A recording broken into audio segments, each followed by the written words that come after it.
The night Adrian Voss chose love over power, he signed his own death warrant. Standing in a blood-soaked penthouse with a gun pointed at the father of the woman he loved, the city's most feared crime lord faced an impossible choice: pull the trigger and keep his empire, or lower the weapon and lose everything he'd built. But this story doesn't begin with that choice. It begins 3 months earlier at a gala where a man who owned the world met a woman who wanted none of it, and their collision would set the entire criminal underworld on fire. Stick around until the end to see how far their love and violence can go. Drop a like and comment your city below so I can see how far this story travels. The Crimson Hotel ballroom glittered like a temple of false gods. Crystal chandeliers hung from gilded ceilings, casting fractured light across marble floors polished to mirrors. The city's elite moved through the space like sharks in designer suits, predators dressed in Armani and Dior, wearing smiles as sharp as knives. Champagne flowed. Diamonds caught the light. Somewhere, a string quartet played Vivaldi, though no one listened. Adrian Voss stood near the eastern windows, a glass of bourbon in his hand, untouched. He didn't drink at these events. Didn't eat. Didn't let his guard slip for even a second. At 34, he'd learned that survival meant constant vigilance and power meant making everyone else believe you were invincible. He looked the part.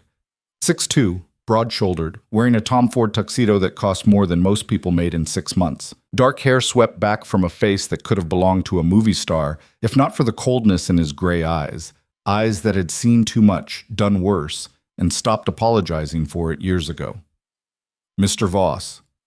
A portly councilman approached, hand extended, desperation bleeding through his cologne. I was hoping we could discuss the waterfront development. No, Adrian said, not looking at him. The councilman's smile faltered. I just thought, you thought wrong. Move along. The man retreated like he'd been slapped, and Adrian felt nothing. Not satisfaction, not guilt, nothing at all. That was the trick to running an empire built on violence and corruption. You had to stop feeling, stop caring. The moment you let emotion in, someone would use it to destroy you. He'd learned that lesson at 16 when his father's closest friend had slit the old man's throat over a shipment dispute. Adrian had returned the favor 3 days later, and he'd been building his kingdom on the corpses of his enemies ever since. Now at 34, Adrian Voss didn't just control the city's underworld. He owned it. Drugs, weapons, information, politicians. All of it moved because he allowed it to move. The police commissioner was on his payroll. The mayor owed him 3 favors. Half the judges in the city had skeletons in closets that Adrian kept carefully locked, and he felt nothing about any of it. Adrian, darling!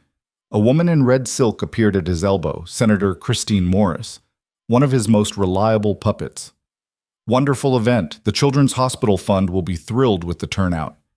Adrian knew exactly where that money would actually go.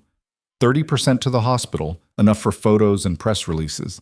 The rest would be quietly redistributed through shell companies to fund his operations. Charity galas were excellent for money laundering. I'm sure they will be, he said smoothly. You simply must meet my niece.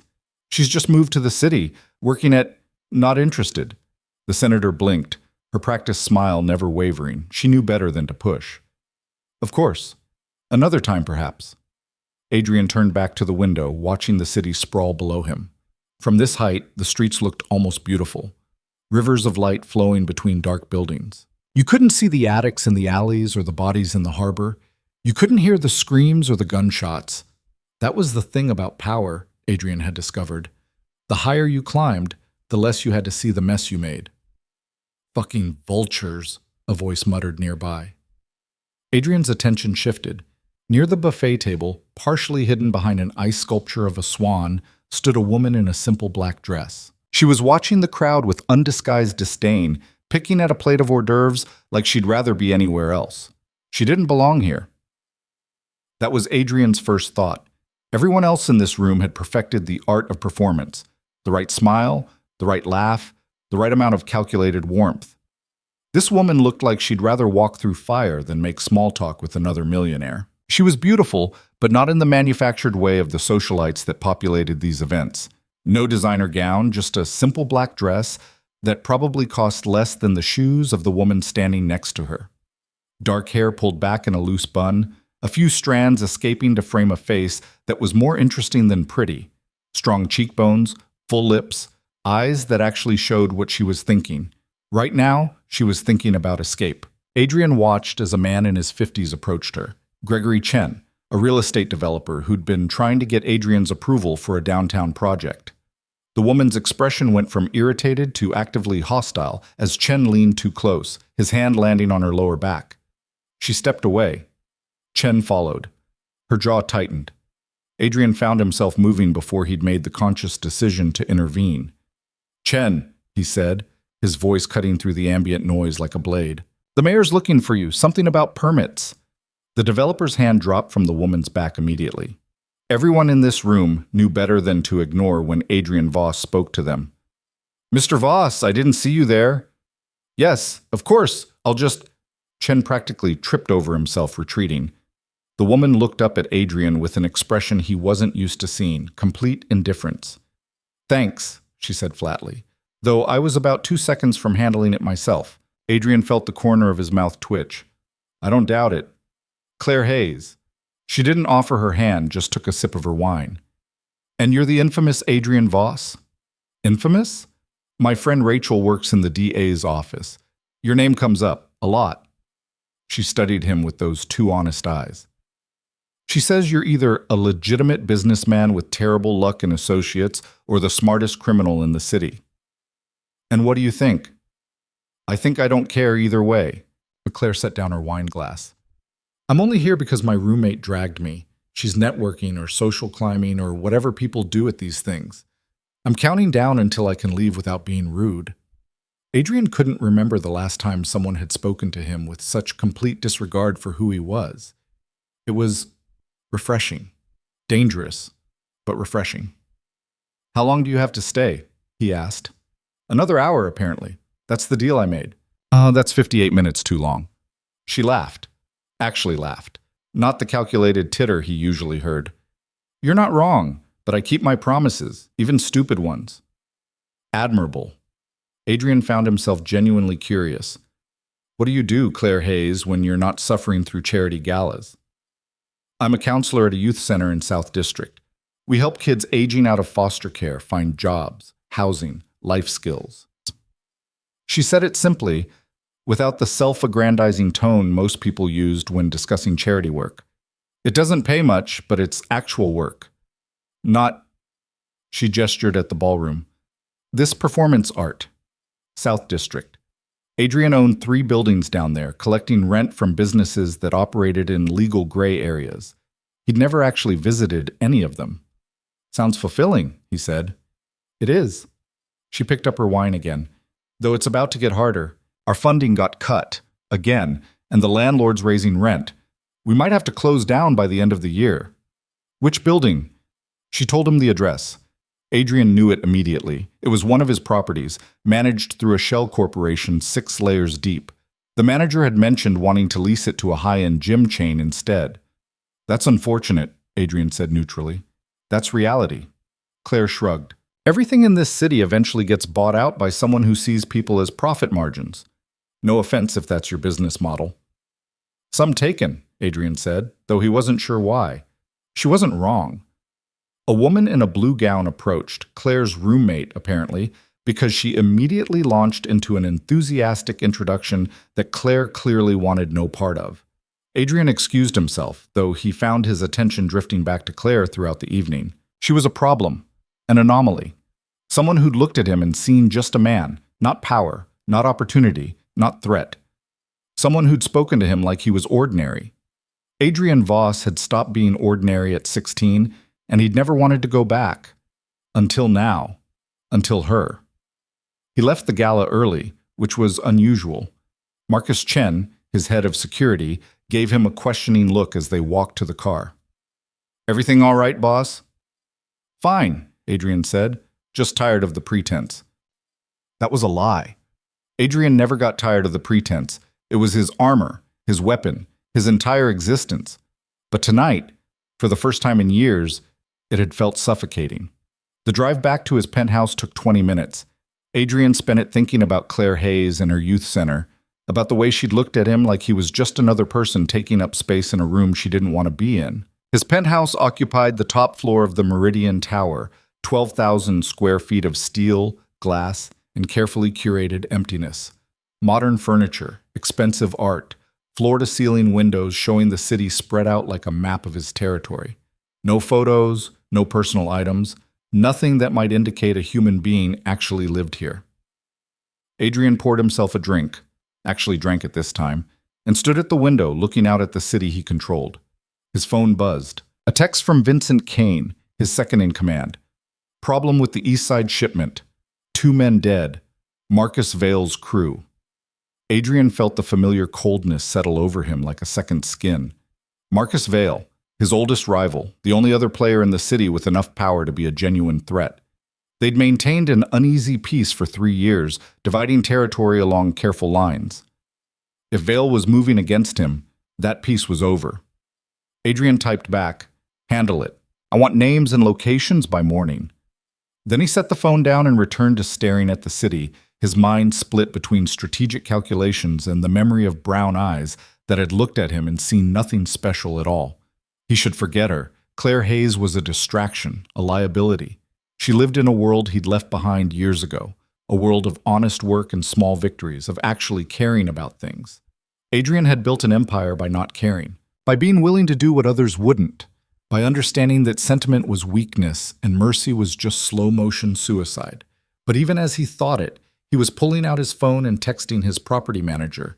The youth center at 847 South District reduced their rent by half and locked the rate for 10 years. The manager responded immediately. "Sir, I had a premium client ready to lease that space for triple—" "Did I ask?" Adrian sent back. "No, sir. I'll handle it." Adrian set the phone down, disgusted with himself. This was exactly the kind of mistake that got people killed. Showing favoritism. Making decisions based on feeling rather than profit. But he didn't reverse the order. Instead, he poured another drink and tried to convince himself he'd done it for strategic reasons, maintaining a positive public image, diversifying his real estate portfolio, something logical. He knew it was bullshit. He'd done it because Claire Hayes had looked exhausted when she talked about losing her funding, and some pathetic part of him that should have died years ago wanted to fix it.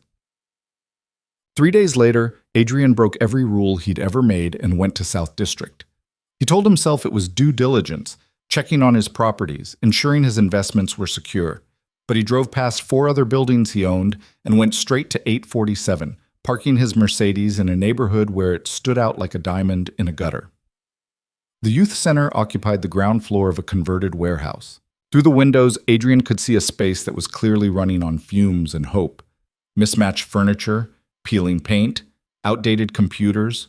But it was clean and bright, and there were kids everywhere. Teenagers mostly, some laughing, some studying, some just existing in what looked like the only safe space they had. Claire was there, sitting at a table with a girl who couldn't have been more than 16, both of them bent over paperwork. She was wearing jeans and a sweater, her hair pulled back in a ponytail, no makeup. She looked younger than she had at the gala, and more real. Adrian sat in his car and watched like a stalker, which is exactly what he was being. She looked up once, maybe sensing his attention, and their eyes met through the window. For a moment, neither of them moved. Then Claire said something to the teenager, stood up, and walked outside. "Are you lost?" she asked, approaching his car. Her tone was neutral, but her body language was defensive, arms crossed, weight balanced like she was ready to run or fight. Smart girl. "No," Adrian said, getting out of the car. "I was in the neighborhood. In a Mercedes SLS that costs more than my annual salary, in a neighborhood where most people take the bus." She didn't sound impressed. "Try again." "I own the building," Adrian admitted. "I wanted to see what I was leasing." "You own—" Claire's expression shifted from suspicion to understanding to anger in rapid succession. "You're the one who cut our rent. I adjusted it to fair market value." "Bullshit.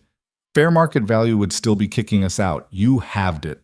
She stepped closer, studying him like a puzzle she was trying to solve. "Why?" Adrian could have lied, should have lied. Instead, he said, "Because you mentioned you needed it. We talked for maybe 10 minutes at a party 3 days ago. 11 minutes, and I remember." Claire laughed, but there was no humor in it. "Let me guess.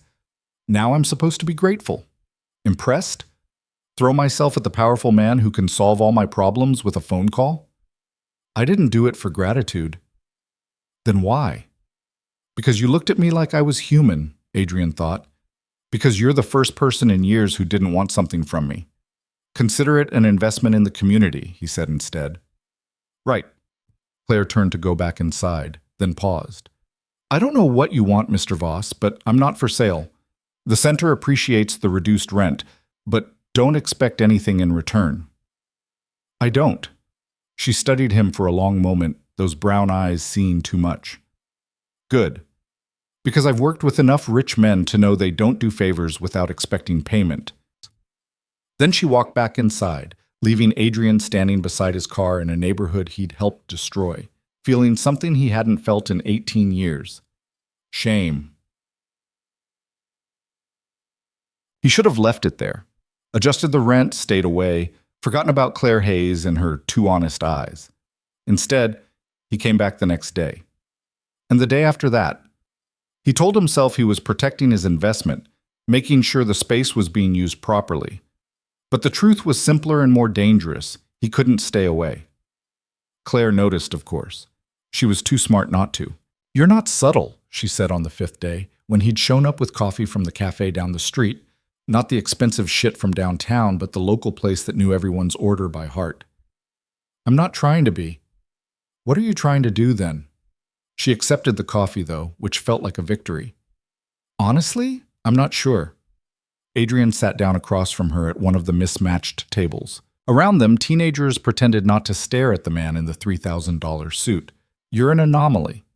Because I'm not impressed by money? Because you're not impressed by anything. He sipped his own coffee. Everyone wants something, Claire. Everyone's trying to climb, to get ahead, to leverage connections into opportunities. You just don't.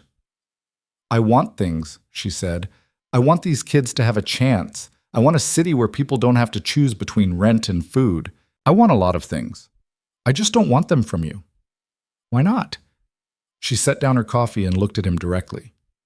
Because men like you don't give. You trade. And I don't have anything you'd want that I'm willing to sell. Adrian should have been offended. Instead, he was fascinated. You don't know anything about me, he pointed out. I know enough. Rachel told me about your business empire, the way politicians and cops seem to look the other way whenever your name comes up. I can read between the lines. She leaned back in her chair. You're not a good man, Adrian Voss. You might not be completely evil, but you're not good. No, Adrian agreed, I'm not. So why are you here? Because you're the first person in 15 years to tell me the truth, he said simply. Claire blinked, clearly not expecting honesty. That's depressing. That's power. People tell you what you want to hear or what they think will benefit them. You just say what you think, and you find that appealing? I find it rare. For a moment, something shifted in her expression, a crack in the defensive wall she'd built. Then one of the kids called her name, needing help with a job application, and the moment passed. But Adrian kept coming back. He told himself he was being stupid, reckless, breaking every rule of the empire he'd built. Criminals didn't have friends. They didn't form attachments. They didn't spend their afternoons in a youth center drinking mediocre coffee with a woman who'd made it clear she wanted nothing from them. But Adrian kept coming back anyway, drawn by something he couldn't name and didn't understand. Claire resisted at first. She'd make pointed comments about his expensive car, his suit, the fact that he clearly had better things to do. But slowly, over days that turned into weeks, she stopped pushing him away. They talked about everything and nothing. Her work at the center, his supposed real estate business, the city and its problems, books they'd read, places they'd traveled. She told him about growing up in foster care, bouncing between homes, aging out of the system at 18 with nothing but determination and a social work degree she'd fought for. He told her carefully edited versions of his own past. Enough truth to feel honest, enough lies to keep her safe. What about your family? She asked one afternoon, 3 weeks into their strange dance. They were sitting outside the center on a bench that had seen better days. Adrian had shown up with lunch from a Thai place she'd mentioned liking, and Claire had finally stopped protesting his presence. Dead, Adrian said shortly. My father was killed when I was 16. No siblings. My mother died when I was 8. I'm sorry. She said it simply, without the performative sympathy he usually heard. It was a long time ago. Doesn't mean it doesn't hurt. Adrian looked at her, this woman who'd survived the foster system and come out still believing in helping people, still capable of empathy. Does it get easier, losing people? No, Claire said. You just get better at carrying it. He thought about his father's funeral. Closed casket because of the throat wound, Adrian standing alone because everyone else was too afraid to be associated with a dead crime boss. He thought about the 3 years after, building his own empire on the bones of his father's organization, becoming harder and colder with every decision, every body, every betrayal. I'm not good at carrying it, he admitted. Nobody is. We just pretend we are. She finished her pad thai and set the container aside. Can I ask you something?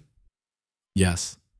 Why do you really keep coming here? And don't give me that community investment bullshit. Adrian was quiet for a long moment, watching the street. Kids playing basketball across the road. An old woman pulling a shopping cart. The city being itself. Because when I'm here, he said slowly, I remember what it feels like to be human. Claire turned to look at him, her expression unreadable. That's the saddest thing I've ever heard. It's the truth. I know, that's what makes it sad. She stood up, gathering their trash. You should go, Adrian. Whatever this is, it's not going to end well. Probably not. I'm serious. You live in a different world than me. Eventually, those worlds are going to collide, and someone's going to get hurt. I know. Then why? Because I can't stay away. Adrian stood up, facing her. I've tried. I've told myself all the same things you're thinking, but I keep coming back because for the first time in 18 years, I feel something other than empty. Claire's breath caught. For a moment, Adrian thought she might tell him to leave and never come back. Instead, she said, You're going to break my heart, aren't you? I'm going to try very hard not to. That's not the same as promising you won't. No, Adrian agreed. It's not. She should have walked away. He could see the war happening behind her eyes, the smart decision versus the pull of whatever this was between them. 1 month, Claire said finally. You have 1 month to prove you're not going to ruin my life. After that, we reassess. Deal. And Adrian? She met his eyes. The moment I find out you've lied to me about anything important, we're done. I've survived a lot of shit in my life. I can survive you too. Adrian believed her. That was the terrifying part. He gave Vincent Kane instructions to handle the Marcus Vale situation quietly. No escalation, no bodies, just a clear message that territory lines would be respected. Then he cleared his schedule and did something he hadn't done in over a decade. He took time off. Marcus Chen thought he was having a breakdown. Boss, we've got 3 deals pending. The shipment from Colombia needs oversight, and the police commissioner wants to meet about. Handle it, Adrian said. All of it. That's why I pay you. But, Marcus, I'm taking a month. If the empire collapses in 30 days, it wasn't much of an empire to begin with. He spent that month learning how to be someone other than Adrian Voss, crime lord. It was harder than expected. Claire took him to her favorite spots around the city, not the expensive restaurants and exclusive clubs he was used to, but hole-in-the-wall diners and food trucks, bookstores crammed with used paperbacks, a park where they sat and people watched while eating ice cream. This is what you do for fun? Adrian asked, watching her feed breadcrumbs to aggressive pigeons. This is what normal people do for fun, Claire corrected. We don't all have private boxes at the opera.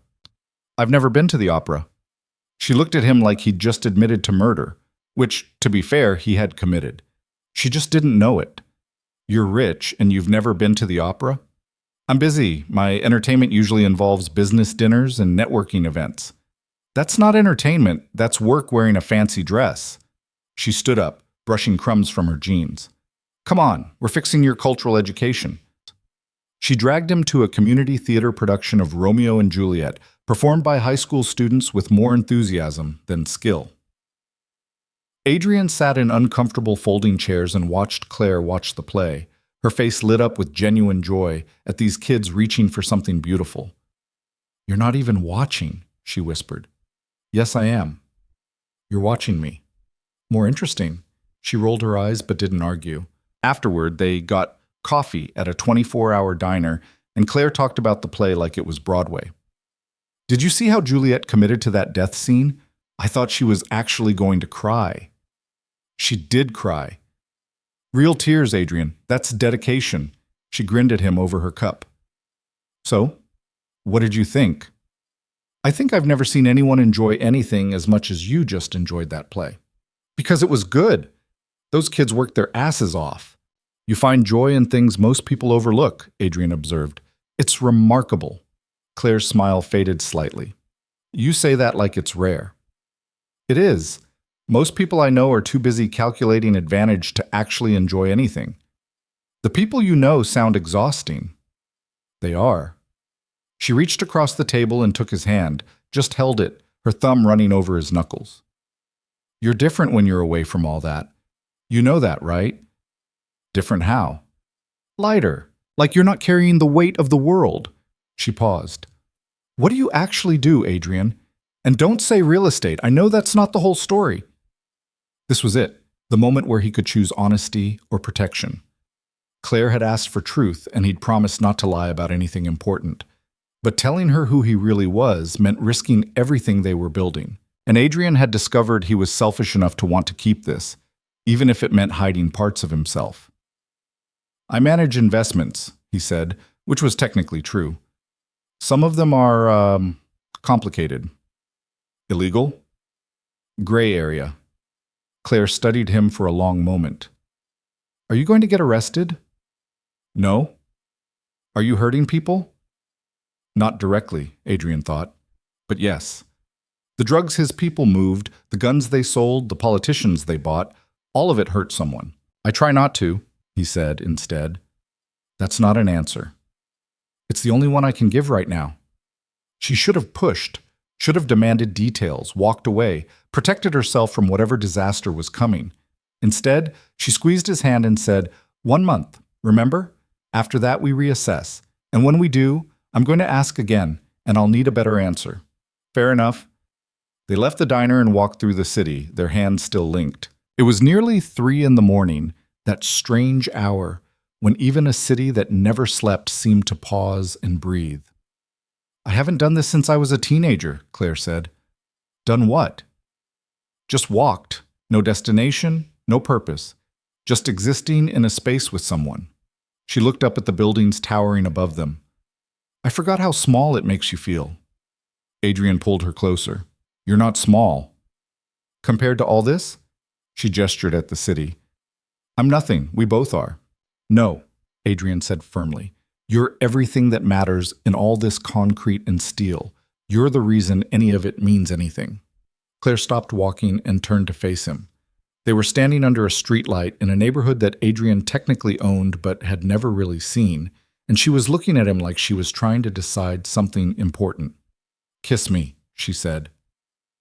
Adrian had killed men with his bare hands. He'd faced down armed enemies without flinching. He'd built an empire on violence and fear. But kissing Claire Hayes terrified him more than any of it, because this mattered. She mattered. He cupped her face in his hands, hands that had done terrible things, hands that had no right to touch something this good, and kissed her like she was the only thing anchoring him to humanity. She tasted like coffee and hope, and Adrian felt something crack open in his chest, something he'd kept locked down for 18 years. When they finally pulled apart, Claire was breathing hard, her eyes wide. Well, she said. Fuck. Adrian laughed. Actually laughed, not the cold amusement he usually performed. Eloquent. Give me a break. I'm trying to process. She touched her lips like she couldn't quite believe what just happened. That was, yeah. We shouldn't do this, she said, even as she moved closer. Probably not. It's going to end badly. Most likely. I don't care. She kissed him again, harder this time, and Adrian stopped thinking about consequences or empires or the 100 ways this could destroy them both. For the first time in 18 years, Adrian Voss let himself feel. And it was terrifying and perfect and completely unsustainable.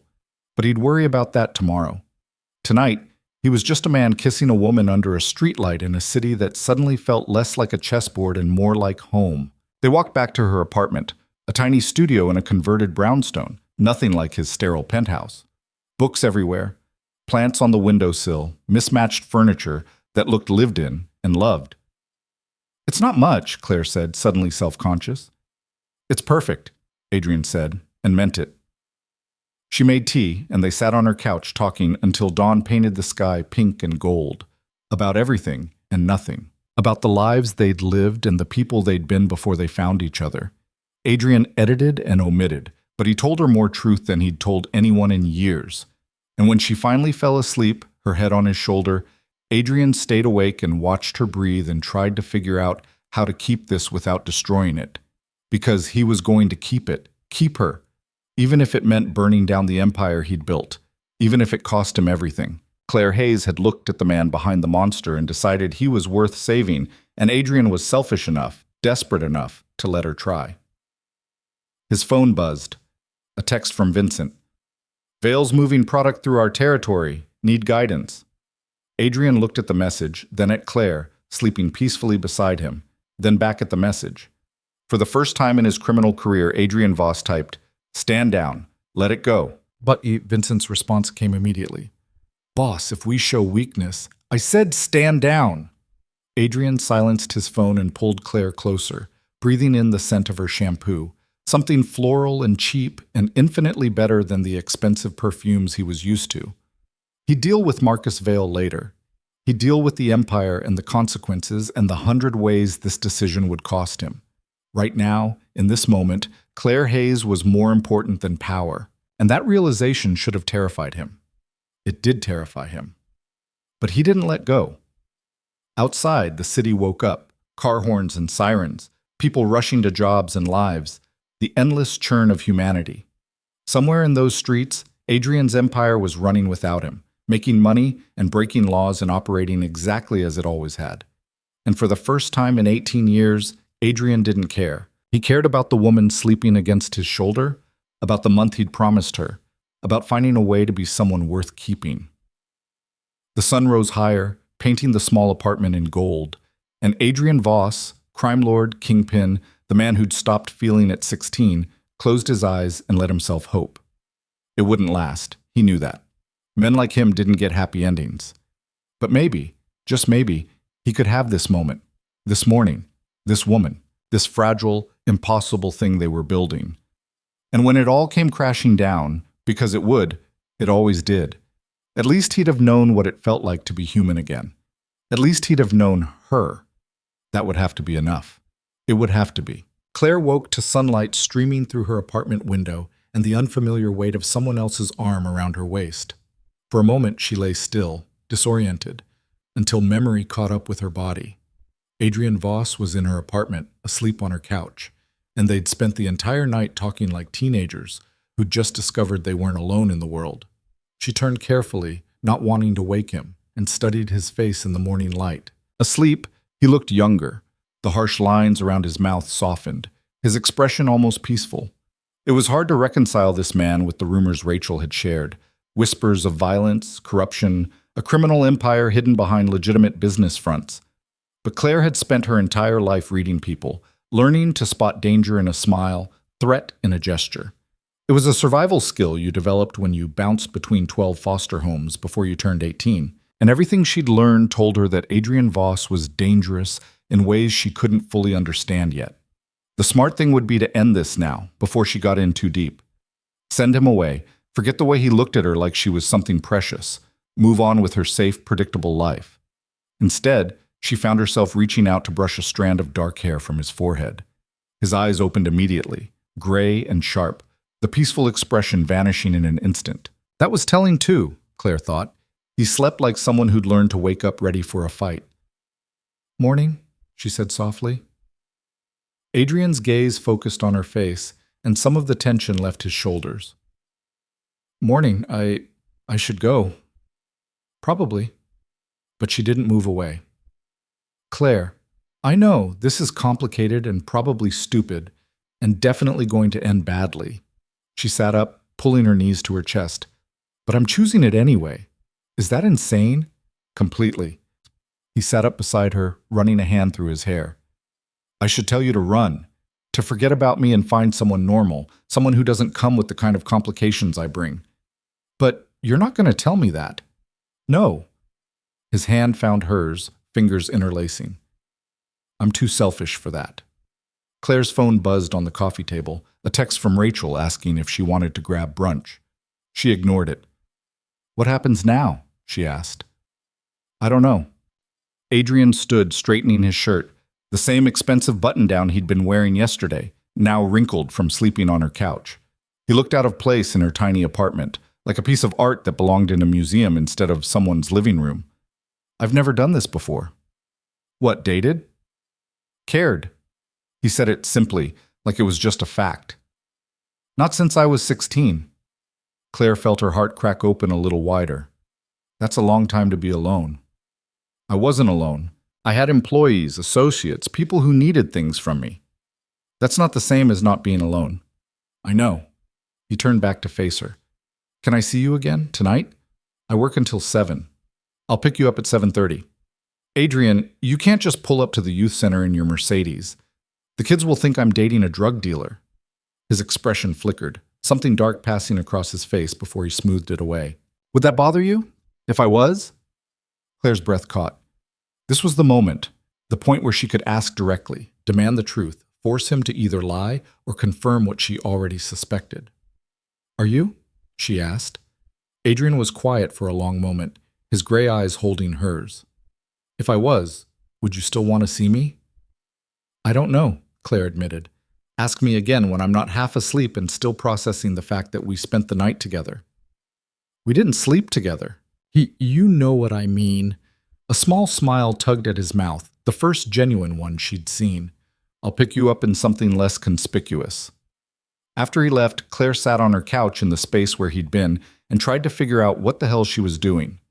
She'd survived foster care by being smart, by not trusting too easily, by protecting herself from people who would use her and throw her away.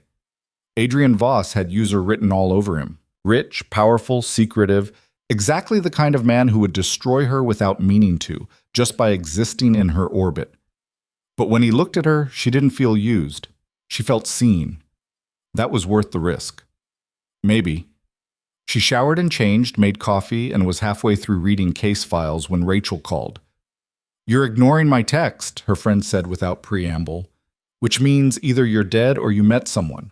Please tell me you're not dead. I'm not dead. Oh my God, you met someone. Who is he? Is it that guy from the gala? The one you were talking to before I dragged you away to meet the deputy mayor? Claire hesitated. Rachel was a prosecutor in the DA's office, and while she wasn't directly involved in organized crime cases, she heard things.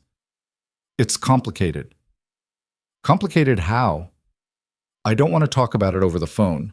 That bad? Claire, please tell me you didn't fall for some married asshole. He's not married. At least she was pretty sure he wasn't. They'd covered a lot of ground last night, but marital status hadn't explicitly come up. Then what's the problem? I'll tell you at brunch. Same place? I'll be there in 20 minutes. And Claire? Please tell me you're being careful. Claire ended the call and stared at her phone, at the lack of messages from Adrian. She didn't even have his number. He'd just shown up at the center every day, like clockwork, until she'd stopped questioning why. That should probably concern her more than it did. Rachel was already at their usual diner when Claire arrived, sitting in a booth with 2 cups of coffee and an expression that promised interrogation. Talk, she said as soon as Claire sat down. I met someone. I gathered that. Who? Adrian Voss. Rachel's coffee cup stopped halfway to her mouth. Please tell me you're joking. I'm not. Claire, no, absolutely not. Rachel set down her cup like it had personally offended her. Do you have any idea who that man is? I know he's rich and powerful, and you've mentioned his name comes up in your office. Comes up? Rachel leaned forward, lowering her voice. Claire, Adrian Voss is the prime suspect in about 15 different investigations. We can't touch him because he's smart and careful and has half the city on his payroll, but everyone knows he's running the largest criminal operation in the state.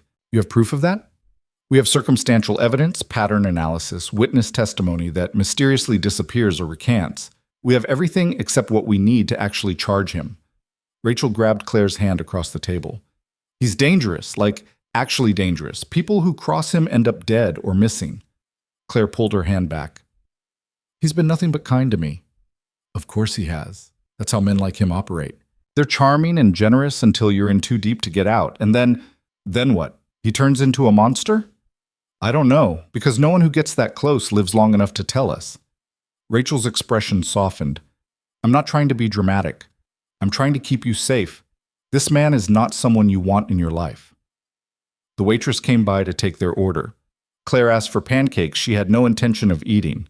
What if you're wrong about him? She asked when they were alone again. What if I'm right?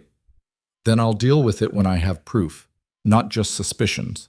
Rachel sighed, the sound heavy with frustration and concern. You're already in love with him, aren't you? I barely know him. That's not an answer. It wasn't. Because the truth was, Claire didn't know what she felt, just that it was big and terrifying and completely outside her control. 1 month, she said finally. I gave him 1 month to prove he's not going to ruin my life. After that, I'll reassess. And if he does ruin your life in that month, then at least I'll know I tried. Claire met her friend's eyes. I've spent my whole life being careful, Rachel, playing it safe, not trusting anyone, protecting myself. Maybe it's time I took a risk. There's risk, and then there's suicide. I'll be careful. Famous last words. They ate in tense silence, the easy friendship between them strained by worry and disagreement. Claire knew Rachel meant well. She was probably even right to be concerned. But something about Adrian called to the parts of Claire that were still that 16-year-old girl aging out of foster care, convinced she'd always be alone. He was alone too. She'd seen it in his eyes, in the way he'd admitted he hadn't cared about anything in 18 years. Two broken people reaching for each other in the dark. It was either the start of something beautiful or a disaster waiting to happen. Claire was betting on beautiful, even though all her survival instincts screamed disaster. After brunch, she went to the youth center and tried to focus on work. There was a new kid, Marcus, 17, fresh out of juvenile detention with nowhere to go and anger in every line of his body. Claire recognized that anger. She'd carried it herself for years. I don't need help, Marcus said, slouching in the chair across from her desk. Okay. He blinked. Okay? You heard me. You don't need help, so we won't help you. But you're welcome to hang out here anyway. We've got computers, Wi-Fi, food, no strings attached. What's the catch? No catch. You want to leave? You can leave. You want to stay? You stay. Marcus studied her with the suspicious eyes of someone who'd been lied to by every adult in his life. Why? Because someone did the same for me when I was 17 and had nowhere to go. Claire leaned back in her chair. I'm not going to save you, Marcus, but I'll give you a safe place to land while you save yourself. Something in his expression cracked, just a little. Yeah, okay, I guess I'll hang out for a bit. It was a small victory, but Claire had learned to celebrate small victories. They were the only kind that lasted. She was helping another kid with resume formatting when Adrian walked in at 7:30, right on time. He traded the Mercedes for a black SUV and the expensive suit for jeans and a leather jacket that probably cost more than her monthly rent, but at least looked normal. Every teenager in the building stopped what they were doing to stare. Friend of yours? Marcus asked, his tone making it clear what kind of friend he assumed Adrian was. Something like that. Claire saved the resume and stood. I'll be back tomorrow, okay? Don't let Jake monopolize the good computer. She grabbed her coat and met Adrian at the door, very aware of all the eyes tracking their movement. You're causing a scene, she murmured. I'm just standing here. You're standing here looking like every girl's fantasy of a bad boy with money. It's distracting. The corner of his mouth quirked. Should I be flattered? You should be less noticeable. They walked to the SUV, a Range Rover that was probably bulletproof, knowing Adrian's apparent paranoia. He opened her door, which made her roll her eyes, but she got in anyway. Where are we going? She asked as he pulled into traffic. I thought we could cook dinner at my place. You cook? I have a kitchen. Whether I cook is debatable, but I'm willing to try. He glanced at her. Unless you'd rather go out. No, cooking sounds good. Claire watched the city pass by outside her window. Fair warning, I'm terrible at it. I can make exactly 3 things: spaghetti, grilled cheese, and regret. Adrian laughed, the sound genuine and startling. Good thing I ordered groceries and pulled up a recipe earlier. You research cooking? I research everything. They drove in comfortable silence until Claire's curiosity got the better of her. What did you do today? After you left my apartment? Adrian's hands tightened slightly on the steering wheel. Worked. Made calls, put out fires. Literal fires or metaphorical ones? Metaphorical, mostly. What do you actually do, Adrian? And I want the real answer this time, not the real estate investment line. He was quiet for so long Claire thought he wasn't going to answer. Then he said, I solve problems for people who can't solve them legally. That's vague. It's accurate. Are you a criminal? That depends on your definition of criminal.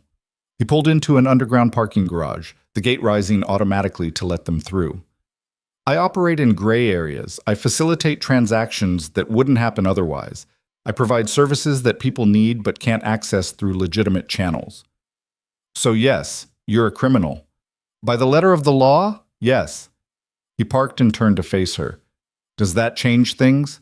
Claire should have said yes, should have gotten out of the car and walked away, called Rachel, and thanked whatever higher power existed that she'd found out before getting in too deep. Instead, she said, I don't know yet. Ask me again after dinner.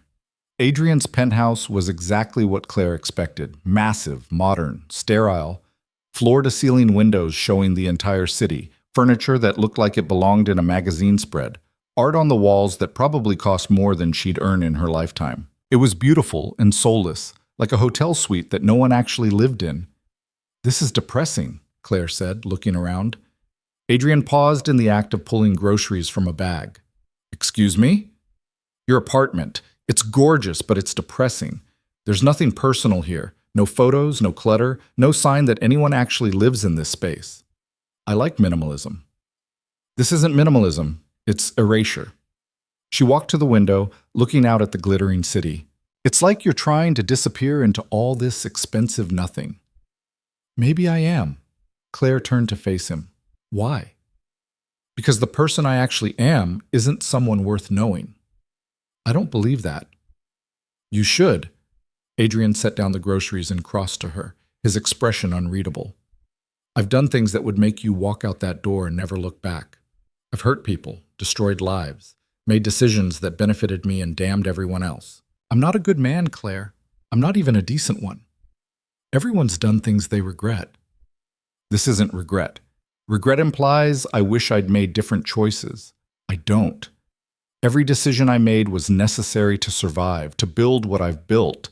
I'd make the same choices again. He cupped her face in his hands. But I don't want to make those choices anymore. Not if it means losing you. Claire's breath caught.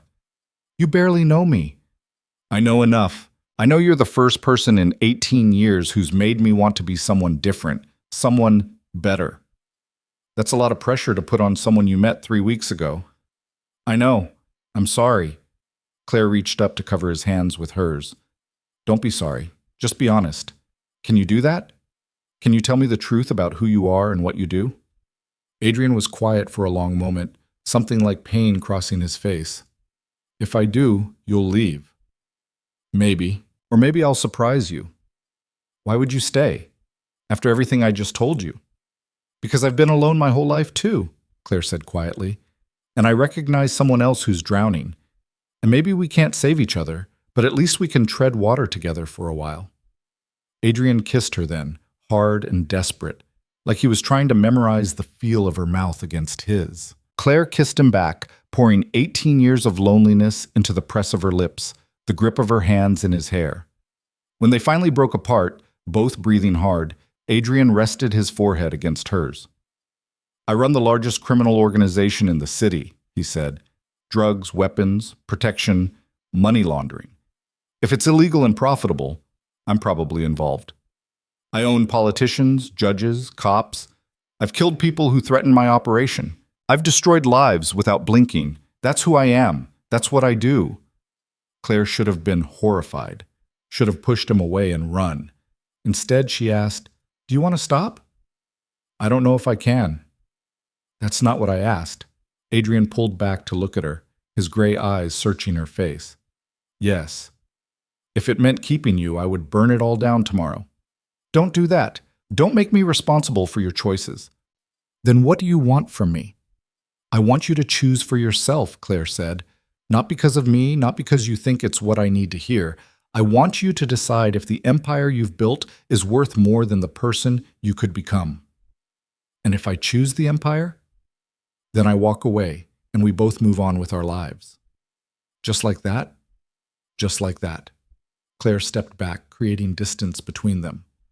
I'm not going to beg you to change, Adrian. I'm not going to try to fix you or save you or redeem you through the power of love or whatever bullshit story we tell ourselves. You're a grown man who's made grown man choices. If you want different, you have to choose different. Adrian stared at her like she'd just spoken a foreign language. Most people would run. I'm not most people. No, he agreed. You're really not. They stood there in his sterile penthouse, the city glittering beyond the windows, the weight of impossible choices hanging between them. Finally, Adrian said, "Help me make dinner. We can table the existential crisis until after we eat." Deal. They cooked together, or rather, Adrian followed a recipe on his tablet while Claire tried not to burn things. It was domestic and strange and surprisingly easy. He told her about learning to cook from his mother before she died, the way she'd made everything feel safe, even when his father's business dealings were anything but. Claire told him about the foster home, where she'd learned to make spaghetti, the one decent family in a string of nightmares, and how she'd left when they'd tried to adopt her because she'd been 16 and convinced she didn't deserve good things. That's heartbreaking, Adrian said, stirring pasta sauce. That's survival. You learn not to get attached because attachment means loss. And now? Now I'm attached to a criminal who cooks with a tablet and lives in a penthouse that feels like a mausoleum. So clearly, I haven't learned anything. They ate at his dining table, a massive slab of glass and steel that could seat 12 but held only 2. The food was surprisingly good, and the conversation flowed easily, touching on everything and nothing. Claire's phone buzzed. A text from Rachel. "Please tell me you're not with him." She silenced it. "Your friend?" Adrian asked. "My friend who thinks you're going to murder me and hide my body." "I would never hide your body. Too much evidence." Claire threw a piece of bread at him. He caught it, grinning, and for a moment he looked young and almost happy. "Tell me something true," Claire said. "Something you've never told anyone." Adrian set down his fork, considering. "I'm terrified all the time." "Of what?" "Everything. Losing control, showing weakness, letting someone in close enough to hurt me. I built this empire because I thought power would make me safe, but all it did was give me more to lose. And now? Now I have something I actually care about losing, and it's more frightening than anything I've faced in 18 years. Claire reached across the table to take his hand. "I'm scared too." "Of me?" "Of this. Of caring about someone who lives in a world I don't understand. Of waking up one day and finding out you're not who I think you are. What if I'm worse? What if you're better?"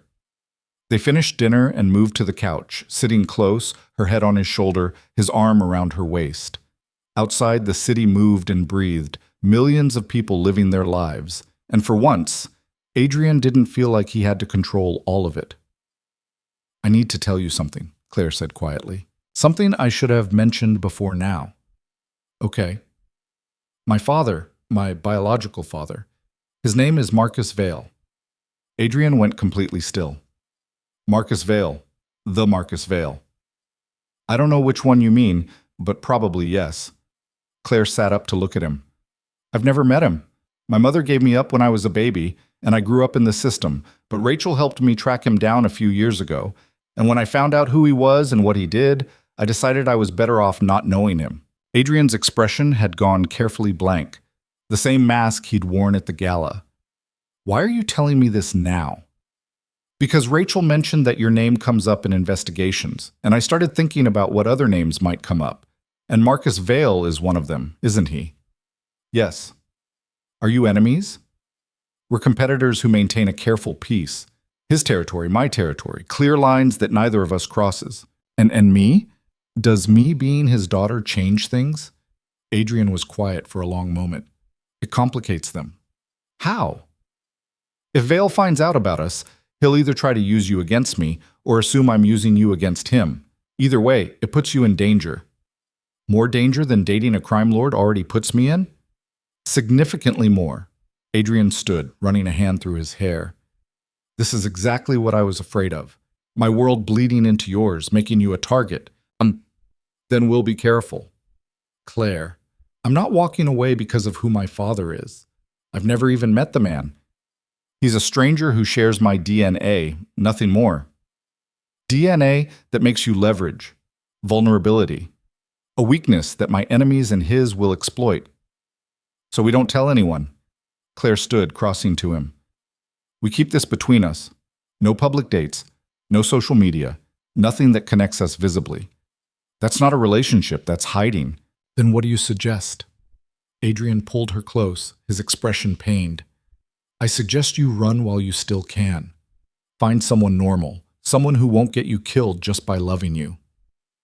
And if I don't want normal, then you're either incredibly brave or incredibly stupid. Can I be both? Despite everything, Adrian smiled. Yeah, you probably can be. They spent the rest of the evening talking through scenarios, planning contingencies, figuring out how to navigate the minefield they'd stumbled into. It should have felt clinical, strategic, but instead, it felt like building something together, a fragile structure against the storm they both knew was coming.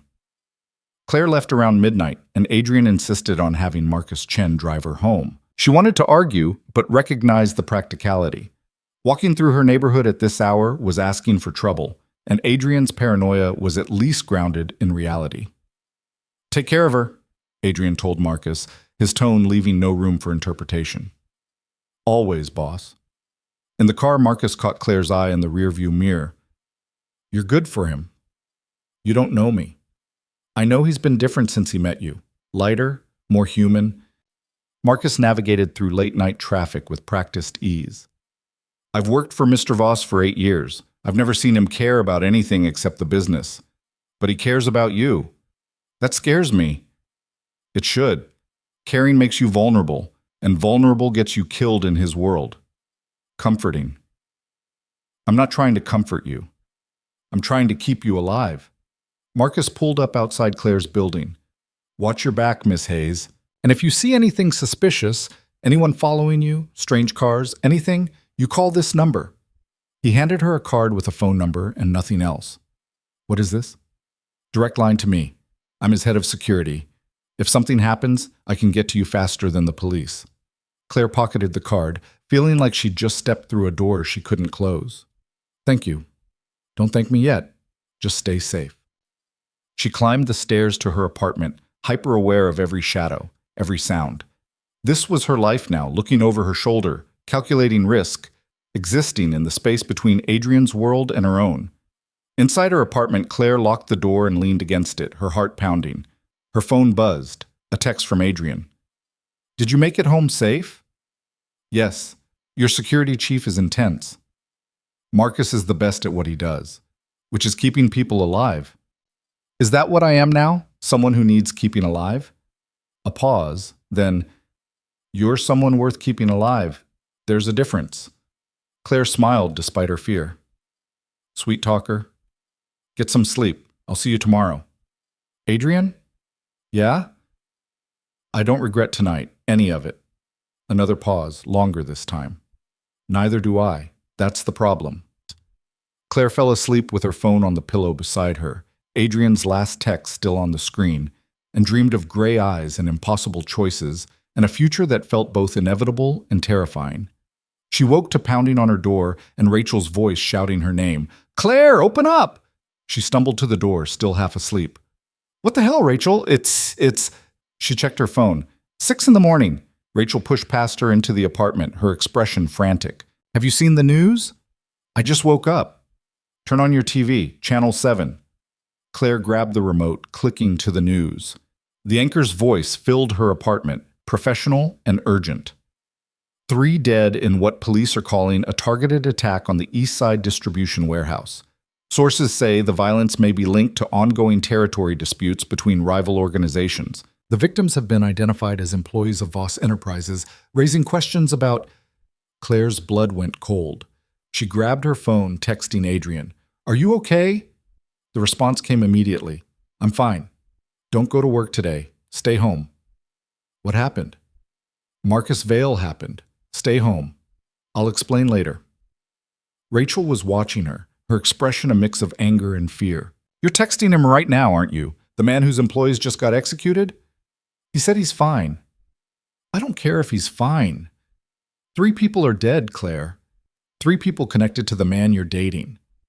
When are you going to wake up and realize this is your life now? This violence, this death, it follows him everywhere." "I know." "Do you? Because from where I'm standing, you're falling in love with a man who gets people killed. He didn't kill them. He might as well have. They worked for him. They died because of him. That's how this world works." Claire sank onto her couch, staring at the news footage, police tape, covered bodies being loaded into ambulances, reporters speculating about gang violence and criminal enterprise. Her phone rang. Adrian.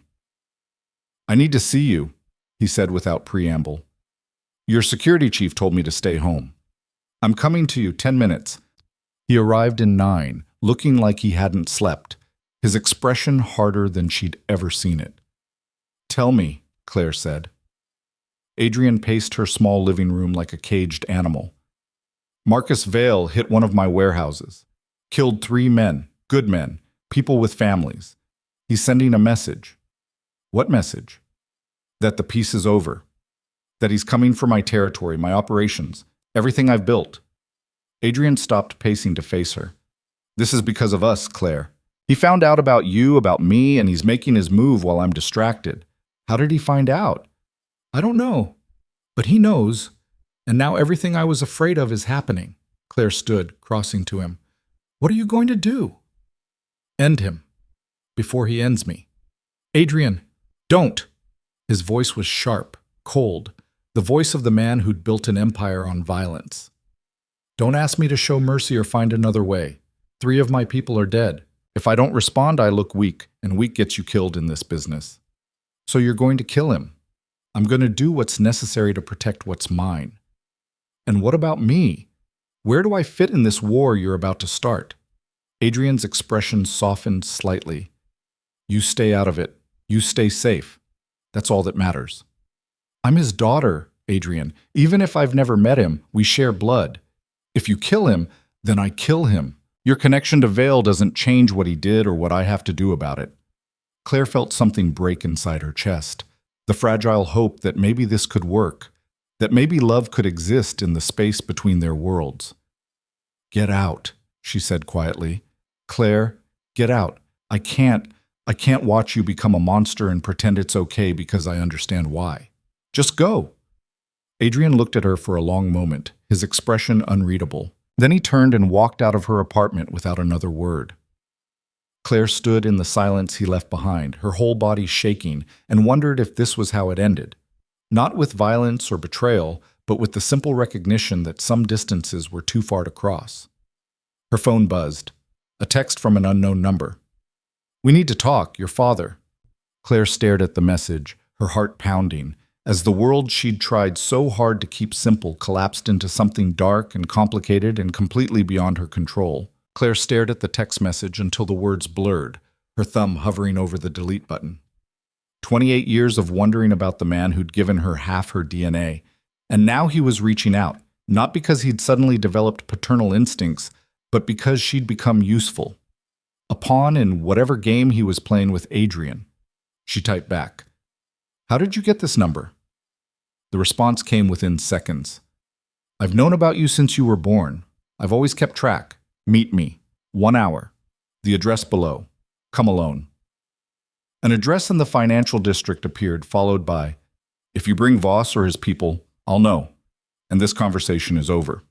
Rachel was still standing in the doorway, watching Claire with an expression somewhere between concern and frustration. "What now?" "My father wants to meet."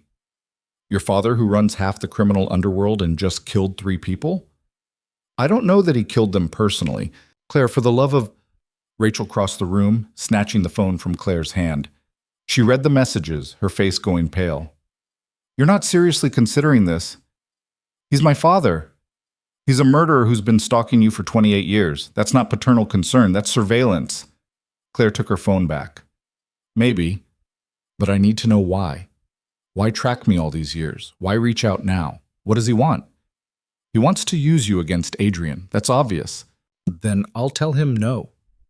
And you think he'll just accept that? Claire, you're talking about a man who kills people for crossing him. What do you think he'll do if you refuse to cooperate? Claire grabbed her jacket from the back of the couch, her hands shaking but her resolve firm. I guess I'm about to find out. I'm coming with you. He said alone. I don't care what he said. I'm not letting you walk into a meeting with a crime lord by yourself. Rachel, non-negotiable. I'll stay in the car, I'll wait outside, whatever. But I'm coming. Rachel's expression was steel. You can argue or we can go, but either way, I'm not backing down. Claire wanted to argue, wanted to explain that this was something she needed to do alone, that bringing Rachel might trigger exactly the kind of violence they were trying to avoid. But looking at her friend's face, she knew there was no point. Fine, but you stay in the car.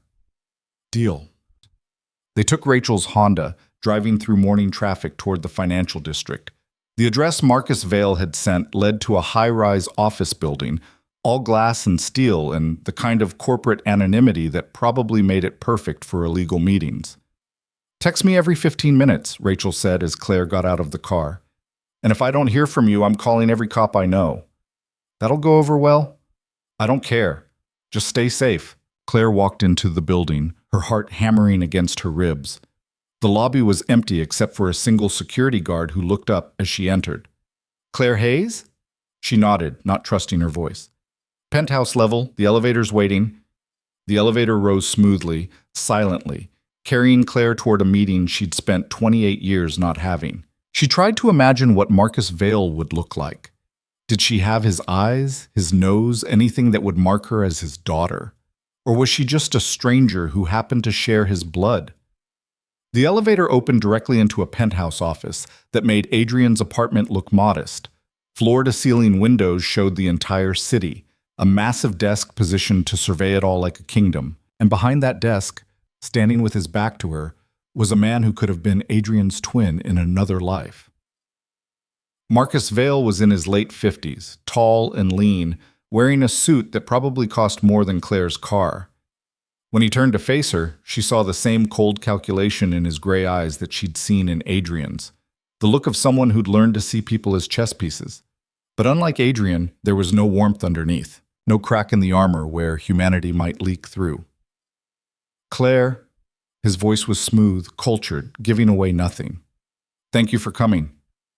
I didn't have much choice, did I? Everyone has choices. You chose to come.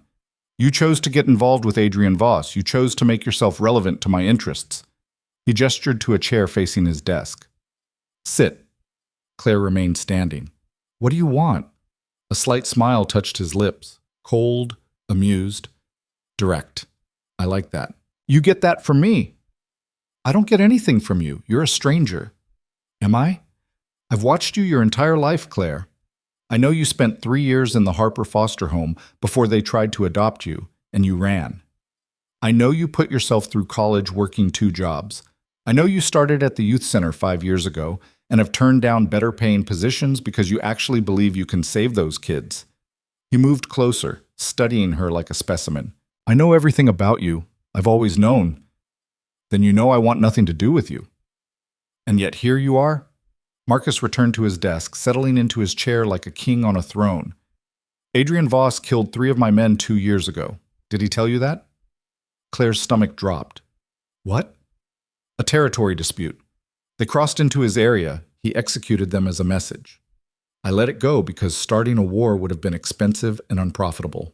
We reached an understanding. He stays in his territory, I stay in mine, and we both pretend to be civilized businessmen. Marcus's expression hardened. Then he broke that understanding by touching you. I'm not your territory. You're my daughter. That makes you untouchable, and Voss knew it. I didn't know who you were when I met him. I still barely know who you are. Irrelevant. He knew. The moment he discovered who your father was, he should have walked away. Instead, he pursued you, which tells me one of 2 things. Either he's using you to get to me, or he's so infatuated he's lost his edge. Either way, it's an opportunity. Claire felt sick.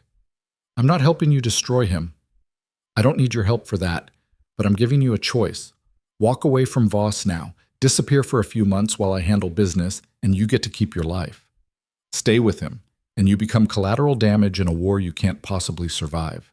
That's not a choice. That's a threat. That's reality. Marcus stood again, moving to the window. You think you know him? You think because he showed you some attention, some affection, that makes him different than me? We're the same, Claire. We're men who built empires on violence and fear. The only difference is I never pretended to be anything else. He's not like you. Isn't he? Ask him how many people he's killed. Ask him about the families destroyed by the drugs his organization moves through this city. Ask him if he'd choose you over his empire if it came down to it. Marcus turned back to face her. I already know the answer. Do you? Claire's phone buzzed in her pocket. Rachel's 15-minute check-in. She ignored it. Why now? She asked. If you've been watching me my whole life, why reach out now? Because you finally became useful. I don't do sentiment, Claire. I don't do family reunions or paternal bonding, but I do protect what's mine. And you're mine by blood even if I never claimed you. His expression was stone. Voss made you a target the moment he touched you. Every enemy I have will eventually figure out you're my daughter and try to use you as leverage. The safest thing you can do is disappear. Or stay and play and watch everyone around you die. Voss, your friends, those kids at your center, everyone you care about becomes a target. Marcus returned to his desk, pulling out a thick envelope. There's $50,000 in here. Cash. Enough to disappear for 6 months. Start over somewhere new. Take it and go. Claire looked at the envelope, then at the man offering it.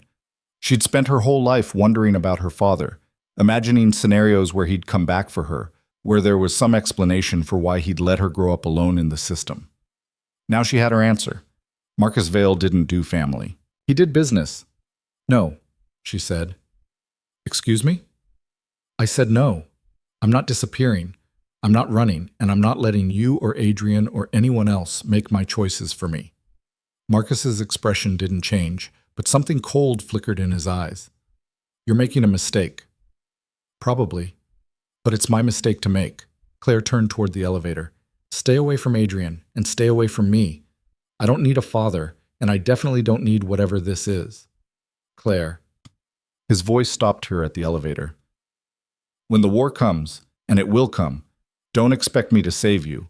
I gave you a way out. What happens next is on you. I can live with that.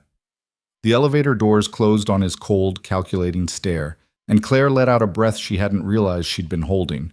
Her whole body was shaking, adrenaline and anger, and something that might have been grief for a father she'd never really had. Rachel was out of the car before Claire reached the curb. What happened? You didn't text.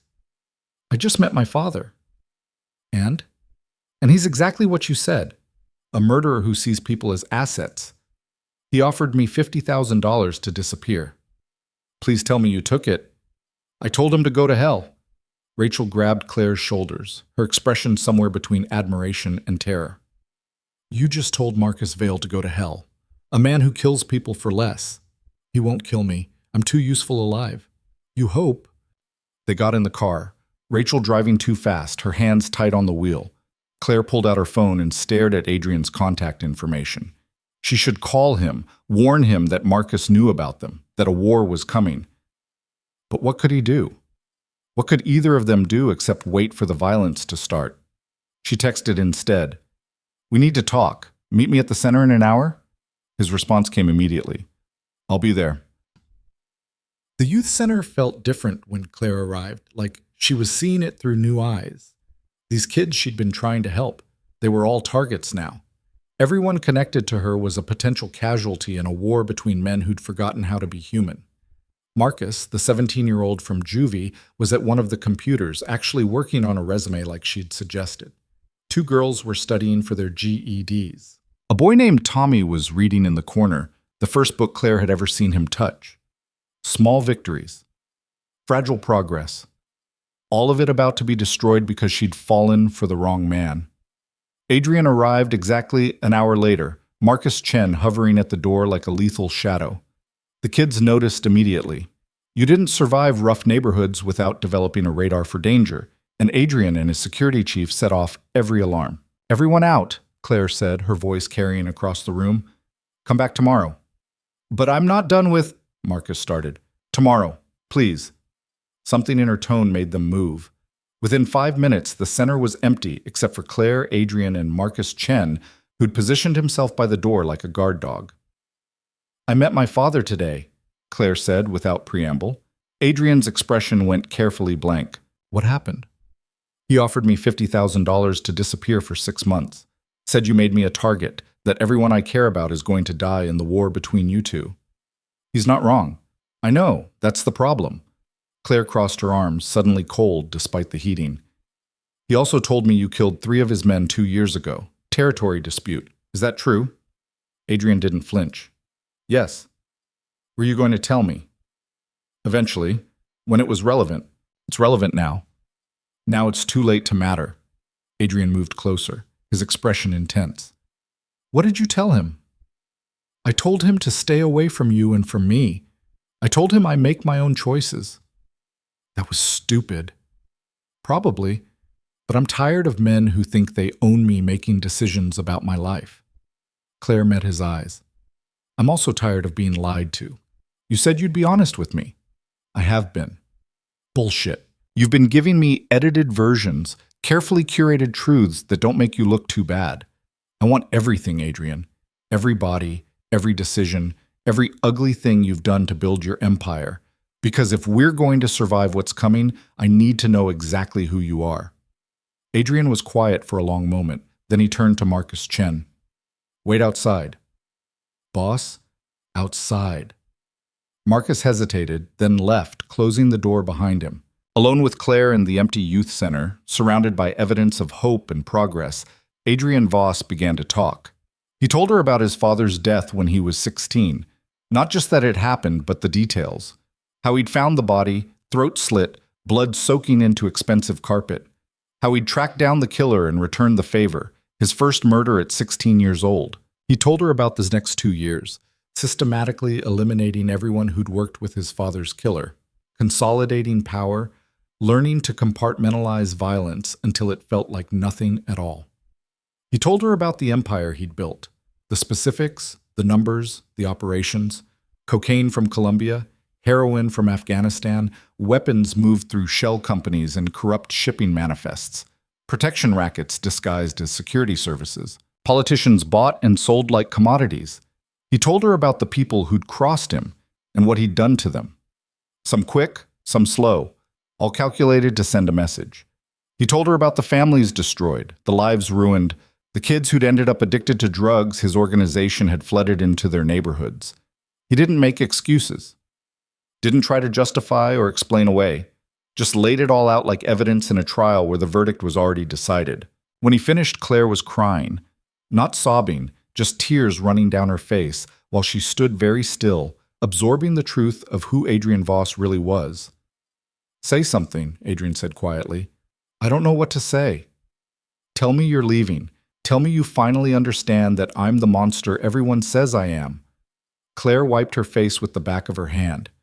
You're not a monster. Monsters don't hate themselves for what they've done. I don't hate myself.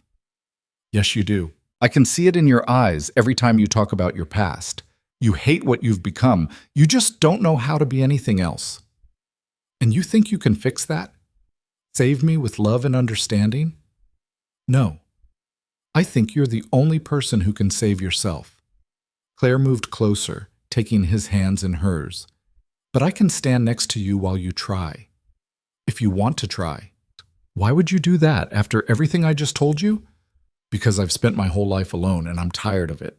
Because you're broken and I'm broken and maybe 2 broken people can make something whole. She looked up at him, this man who'd killed and destroyed and built an empire on suffering. Because when you look at me, I see the person you could be, not just the person you've been. Adrian pulled his hands away, turning toward the window. You should run, Claire. Marcus is right. Everyone around me dies. If you stay, you'll die too. Then I'll die. But I'll die making my own choice, not running from it. That's not romantic. That's suicidal. Maybe I'm tired of being smart and safe and alone. Adrian spun back to face her, his expression raw. I can't protect you. Not from Marcus, not from my enemies, not from myself. The moment you became mine, you became a target for everyone who wants to hurt me. Then stop making me yours. Let me choose to stand beside you instead of being something you possess. Something in Adrian's expression cracked. I don't know how to do that. Then learn. We'll figure it out together. And if we can't, then at least we tried. Adrian closed the distance between them, kissing her hard and desperate, like he was trying to memorize the taste of hope before it disappeared. Claire kissed him back, her hands fisted in his jacket, holding on like he was the only solid thing in a world that was spinning apart. When they broke apart, both breathing hard, Adrian rested his forehead against hers. I need to handle Marcus, he said, before this escalates into open war. How? I don't know yet, but I need you somewhere safe while I figure it out. I'm not hiding. Claire, no, I'm done with men telling me what to do for my own good. If there's going to be a war, I'm part of it whether you like it or not. Marcus made that clear. He'll use you against me. Only if I let him. Claire stepped back, her mind racing. What if there's another way? What way? What if I talk to him, really talk to him, not just reject his money? What if I can broker some kind of peace? Adrian laughed, the sound bitter. You think you can negotiate with Marcus Vale, the man who just killed 3 of my people, as an opening move? I think I'm the only person who has leverage with both of you. You want to protect me. He wants to protect his investment in me, twisted as that is. Maybe that's enough to build on. Or maybe he kills you to hurt me, and I have to live with the fact that I got you killed. That's my risk to take. No, it's mine. The moment I cared about you, your safety became my responsibility. Claire felt anger flash through her grief. I'm not your responsibility, Adrian. I'm not some damsel who needs rescuing. I'm a grown woman who's survived things you can't imagine, and I'm telling you, I want to try. And I'm telling you it's suicide. Then let me commit suicide my way instead of yours. They stood there, locked in a battle of wills, 2 stubborn people who'd learned survival meant never backing down. Finally, Adrian said, if I let you try to negotiate with Marcus, and that's a big if, you're not doing it alone. Marcus Chen goes with you. He stays in the room, non-negotiable. Marcus said I had to come alone last time. Last time you were asking questions. This time you're proposing a deal, different rules. Adrian pulled out his phone. I'll set it up. But Claire, the moment it looks like he's not negotiating in good faith, you get out. Understood? Understood. Adrian made a call, spoke in low tones Claire couldn't quite hear, then hung up. Tomorrow, noon, same location. Marcus Chen will pick you up at 11. What are you going to do? Prepare for war, in case your peace talks fail. He cupped her face in his hands. I hope you pull this off. But I'm not betting on it. Comforting. I'm not trying to comfort you. I'm trying to keep you alive. He left with Marcus Chen, the SUV pulling away from the center, and Claire was alone with the weight of what she'd just promised to do. Negotiate peace between 2 crime lords who'd built their empires on violence, using nothing but the biological connection she'd spent 28 years ignoring. She should call Rachel, warn her friend what was coming. But Rachel would just try to stop her, and Claire was done being stopped. Instead, she pulled out her laptop and started researching. If she was going to negotiate with Marcus Vale, she needed to understand his business, his holdings, his vulnerabilities. She needed leverage. She worked through the night, drinking bad coffee and filling notebook after notebook with information pieced together from news articles, public records, and educated guesses. By dawn, she had a picture of Marcus Vale's empire, smaller than Adrian's but more diversified, with legitimate holdings that gave him cover. And she had an idea. Marcus Chen picked her up at 11, right on schedule. He said nothing during the drive, but Claire caught him watching her in the rearview mirror. You think this is going to work? She asked. No, but I've been wrong before. Encouraging. Mr. Voss told me to keep you safe. That's what I'm going to do, even if it means dragging you out of that meeting by force. He told you to drag me? He told me to use my judgment. I'm judging that your safety matters more than your pride. Claire couldn't argue with that. The elevator ride to Marcus Vale's penthouse felt longer this time, her stomach churning with nerves and caffeine. Marcus Chen stood beside her like a wall of muscle and menace, his hand resting casually near where Claire assumed he kept a gun. The elevator doors opened to reveal Marcus Vale waiting, flanked by two men who looked like they ate violence for breakfast.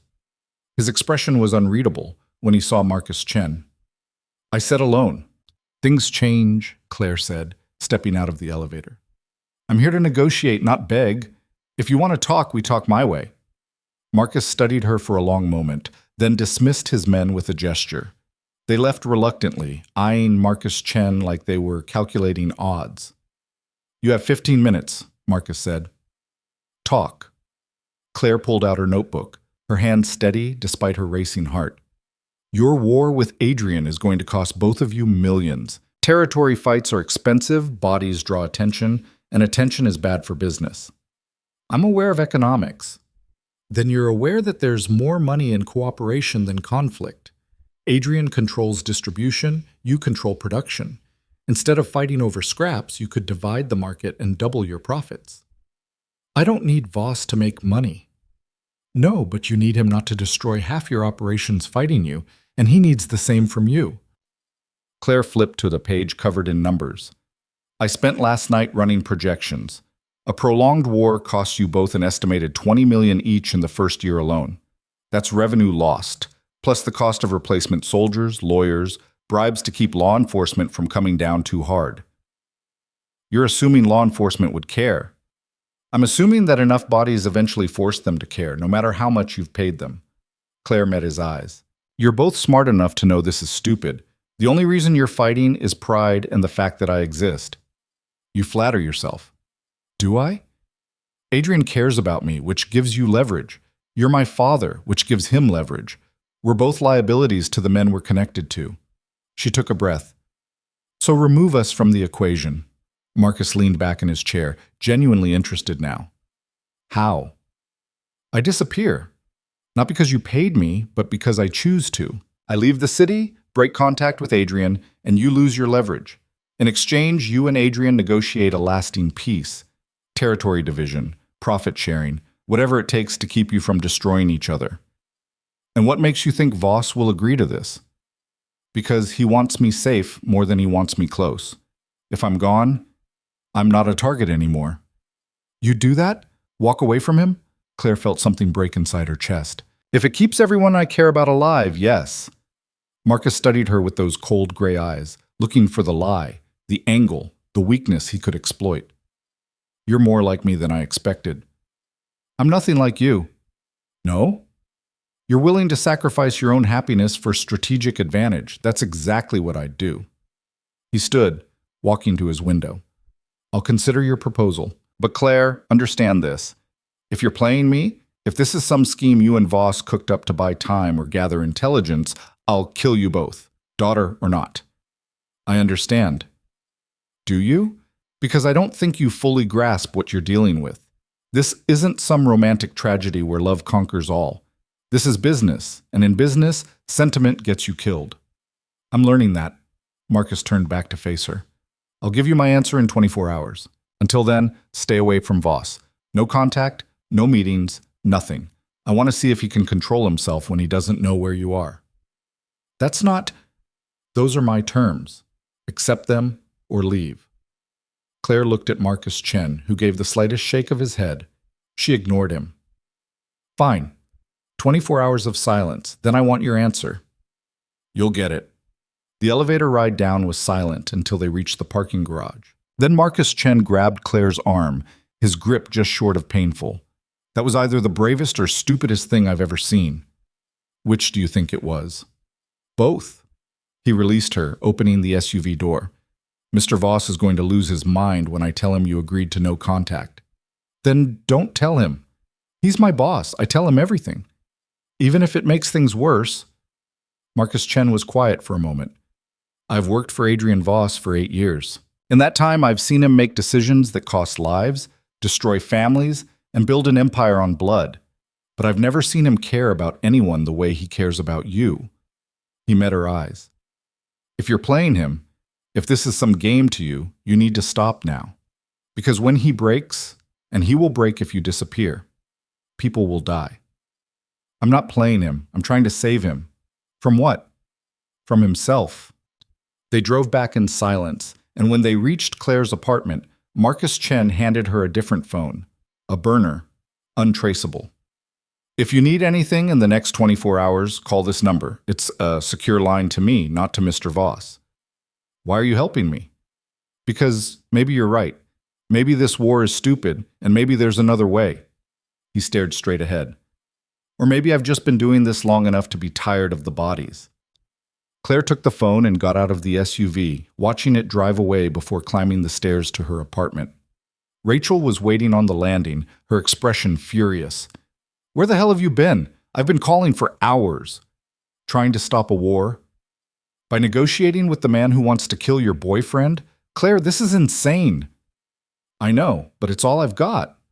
Claire unlocked her door, let them both inside. I can't contact Adrian for 24 hours. That's the deal. And you think Vale's going to honor whatever agreement you made? I think he's going to do what's profitable. And right now, peace is more profitable than war. You hope. I hope. Rachel pulled Claire into a hug, and for a moment Claire let herself feel the weight of everything, the fear, the exhaustion, the impossibility of what she was trying to do. I don't know how to do this, Claire whispered. I don't know how to save everyone. You can't save everyone. You can only save yourself. That's not enough. It has to be. They sat on Claire's couch, drinking tea and pretending things were normal, while the clock ticked down on the 24 hours Claire had promised. Her phone rang every hour, Adrian's number, which she sent to voicemail each time. By the 10th call, Rachel physically took the phone away from her. He's going to think something happened to me, Claire protested. Or he's going to learn to respect boundaries. Either way, you made a deal. Night fell. Claire didn't sleep, just lay in bed staring at the ceiling, thinking about Adrian and Marcus and the impossibility of loving someone whose world was violence. She thought about the youth center kids, about Marcus and his resume, about all the small victories that would mean nothing if this city tore itself apart. She thought about her father, if she could even call him that, and his cold calculation, his willingness to watch his own daughter disappear rather than change his life. And she thought about Adrian, who'd spent 18 years building armor against feeling anything, only to have it all crack open because of her. 24 hours felt like an eternity. When the burner phone Marcus Chen had given her finally rang, Claire answered before the second ring. He wants to meet, Marcus Chen's voice said. Both of them, you, Voss, Vale, neutral ground, tomorrow at noon. He agreed? He agreed to talk. That's all I know. A pause. Miss Hayes, whatever you said to him, it worked. But now comes the hard part. Which is? Getting two men who hate each other to actually make peace. Good luck with that. The line went dead, and Claire sat holding the burner phone, wondering if she'd just saved everyone or doomed them all. Claire spent the rest of the night pacing her apartment, the burner phone clutched in one hand while she tried to figure out what the hell she was going to say when she got two crime lords in the same room. Rachel had finally gone home around midnight, extracting promises that Claire would call if anything happened, threats that she'd break down the door if Claire did anything stupid, and a hug that lasted long enough to feel like goodbye. Now, at 3 a.m, Claire sat at her kitchen table with her notebook spread out like battle plans, trying to architect peace between men who'd built their entire lives on conflict. Her regular phone sat next to the burner, screen lighting up every few minutes with missed calls from Adrian. 15 in the last 6 hours. She'd listened to one voicemail, his voice tight with barely controlled panic, asking where she was, if she was safe, demanding she call him back immediately. She hadn't called back. The deal with Marcus was no contact for 24 hours, and she had 6 hours left. But hearing Adrian's voice, raw with worry, made something inside her chest crack open wider. He cared about her. Maybe for the first time in 18 years, Adrian Voss actually cared about someone more than his empire. And she was about to ask him to prove it. Dawn came too fast and too slow, the sky turning from black to gray to pale gold while Claire showered and dressed like she was preparing for battle. She chose jeans and a sweater, nothing that screamed power or submission, just herself. If this was going to work, it had to be honest. Rachel called at 8. Please tell me you're not actually going through with this. I'm going through with it. Claire, these are men who kill people. You can't just walk into a room and expect them to hold hands and sing Kumbaya because you asked nicely. I know that. Do you? Because from where I'm sitting, you're about to put yourself in the middle of a powder keg and hope love conquers all. That's not bravery, that's delusion. Claire pulled on her jacket, checking her reflection in the mirror. Brown eyes too wide, face too pale, looking every bit as terrified as she felt. Maybe it is, but I have to try. Why? Why do you have to try to save a man who's killed people, who runs drugs through neighborhoods like yours? Who would probably choose his empire over you if it came down to it? Because nobody else is going to. Claire grabbed her keys. And because I think he'd choose differently if someone gave him the option. You're gambling your life on what you think. Yeah, I am. Rachel was quiet for a long moment. If this goes sideways, if they hurt you, I will burn both their empires to the ground. Legal system or not, I will find a way. I know. That's why you're my best friend. Call me when it's over, or I'm calling every cop, Fed, and alphabet agency I can get on the phone. Deal. Claire hung up and stared at her apartment, this small, safe space she'd built for herself over 5 years of careful saving and hopeful planning. She thought about the life she'd had before Adrian Voss walked into it, the predictable routine of work and helping kids and coming home to silence. It had been lonely, but it had been safe. Now nothing was safe, and she was about to walk into a meeting that could end with her dead, or worse, watching everyone she cared about die because she'd miscalculated. The burner phone rang at 10:30.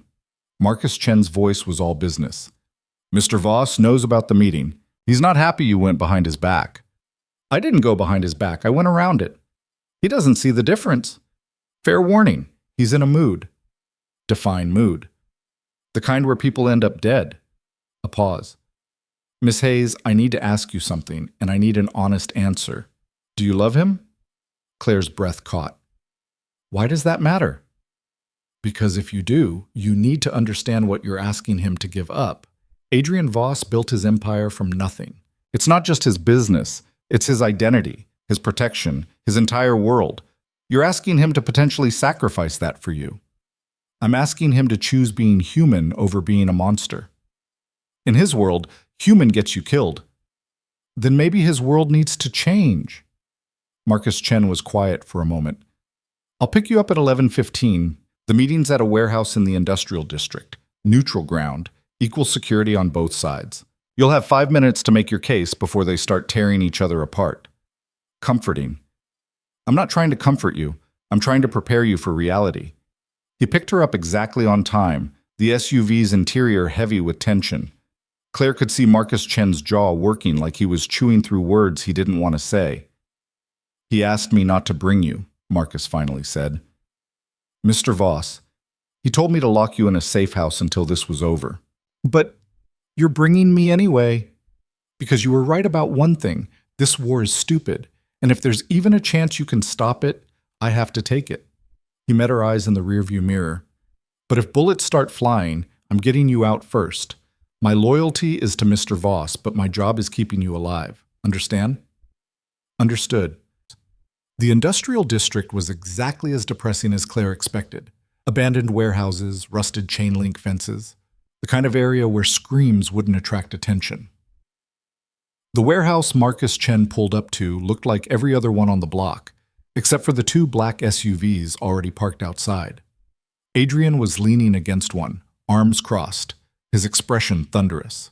When he saw Claire get out of Marcus Chen's vehicle, something dangerous flashed across his face. He stalked toward her, and for a second Claire thought he might actually grab her and throw her back in the SUV.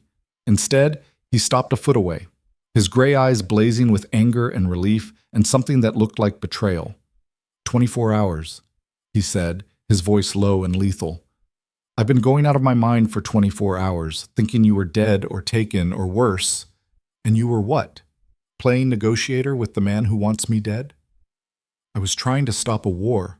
By disappearing without a word? By making deals behind my back? Would you have let me try if I'd asked permission?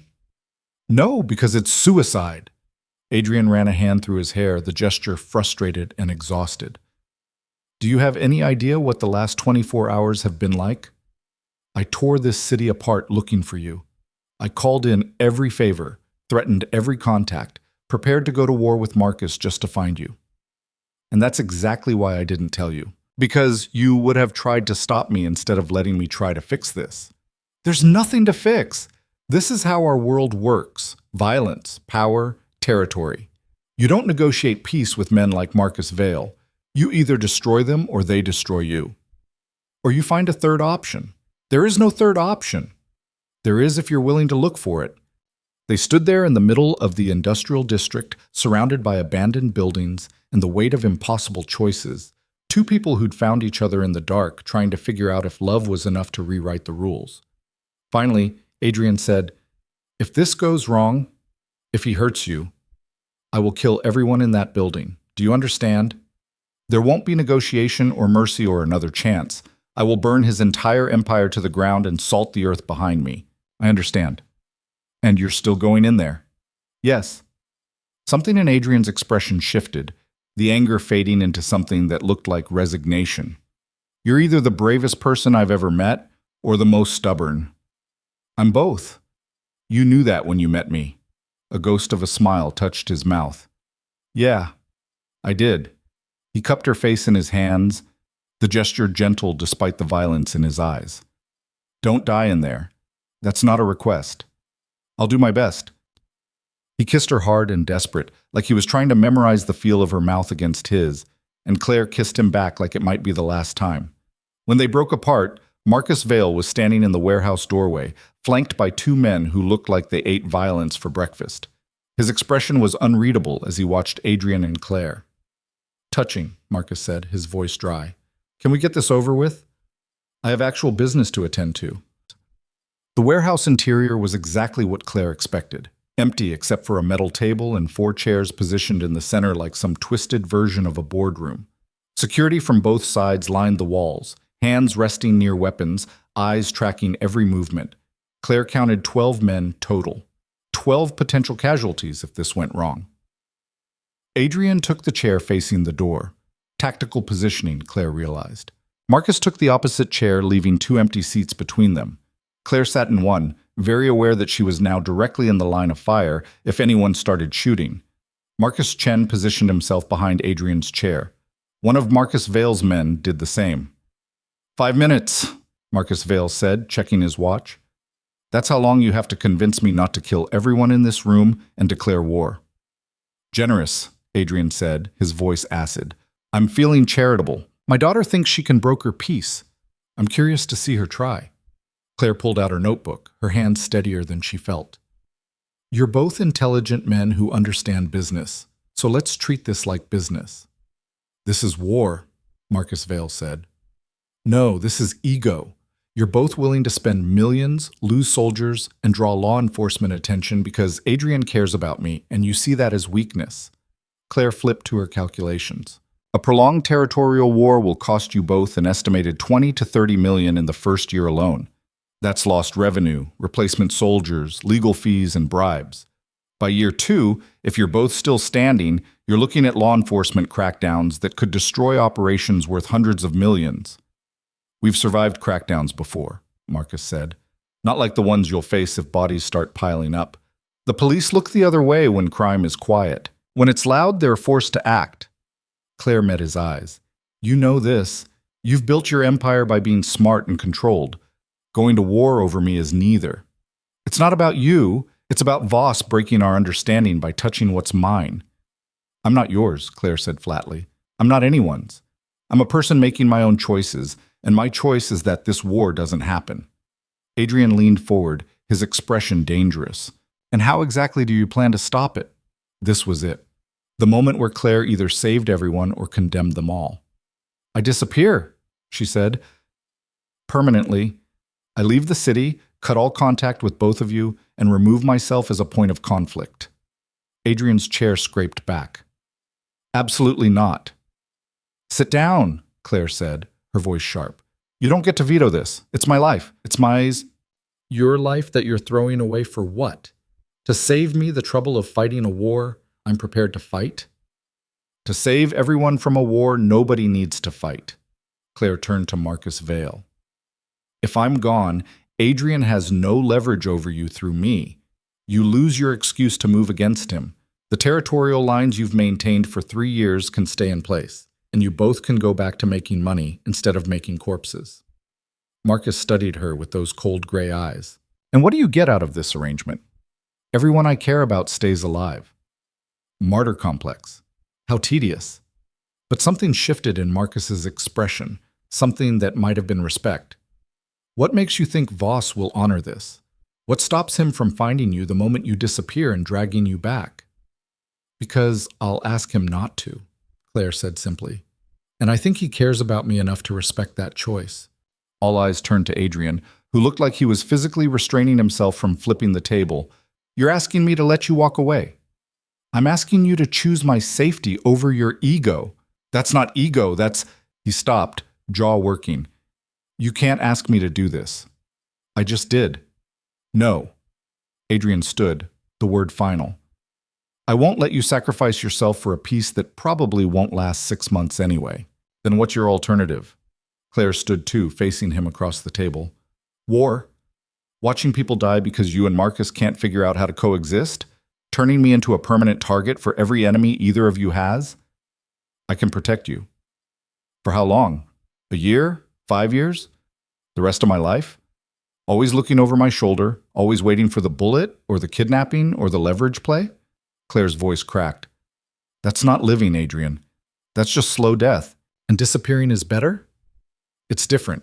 It's choosing safety over happiness instead of choosing nothing but fear.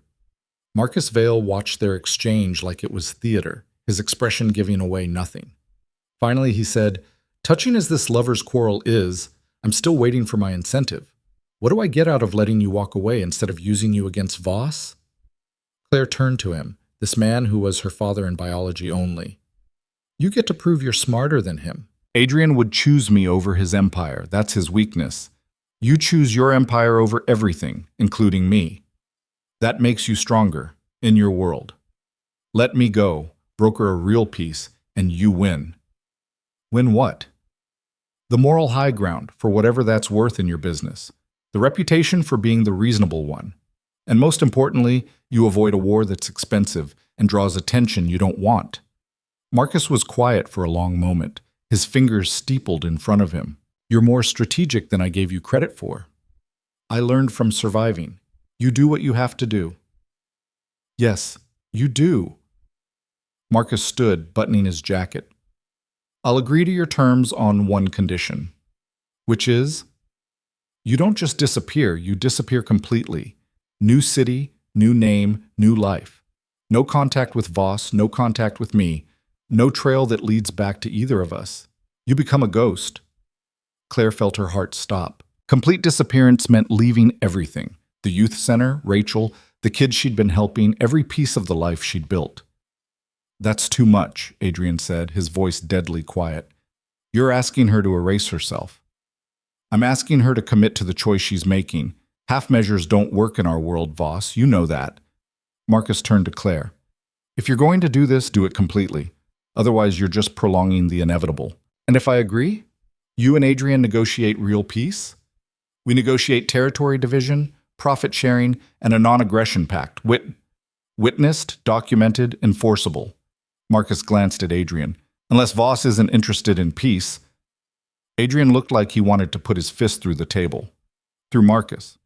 Through the entire situation. I'm interested in Claire being alive and safe. The rest I don't give a damn about. Then we have a deal, Marcus said. No, Adrian said. We don't, because I'm not agreeing to this. You don't have to, Claire said quietly.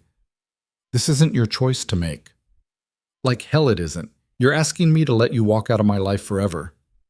I'm asking you to love me enough to let me go. The warehouse went silent except for the sound of Adrian's ragged breathing. Claire could see him fighting with himself, every instinct screaming at him to refuse, to fight, to take what he wanted and damn the consequences. That was who he'd been for 18 years. A man who took what he wanted and destroyed anything in his way. But the man standing in front of her now, gray eyes full of pain and rage and something that looked like breaking, wasn't that person anymore. Or maybe he was, but he was trying not to be. You're killing me, Adrian said, his voice raw. You know that, right? You're asking me to survive losing the only person who's made me feel human in 18 years. I know. Claire's vision blurred with tears. But I'm also asking you to be the person you could be instead of the person you've been. The person who chooses someone else's safety over his own happiness. the person who's capable of love instead of just possession. And if I can't do that, then we all die anyway, just slower and with more casualties. Adrian closed his eyes, his hands clenched into fists at his sides. When he opened them again, something fundamental had changed in his expression, the fight draining out, replaced with resignation and grief. "How long?" he asked. "What? How long before you disappear? His voice cracked. "I need time."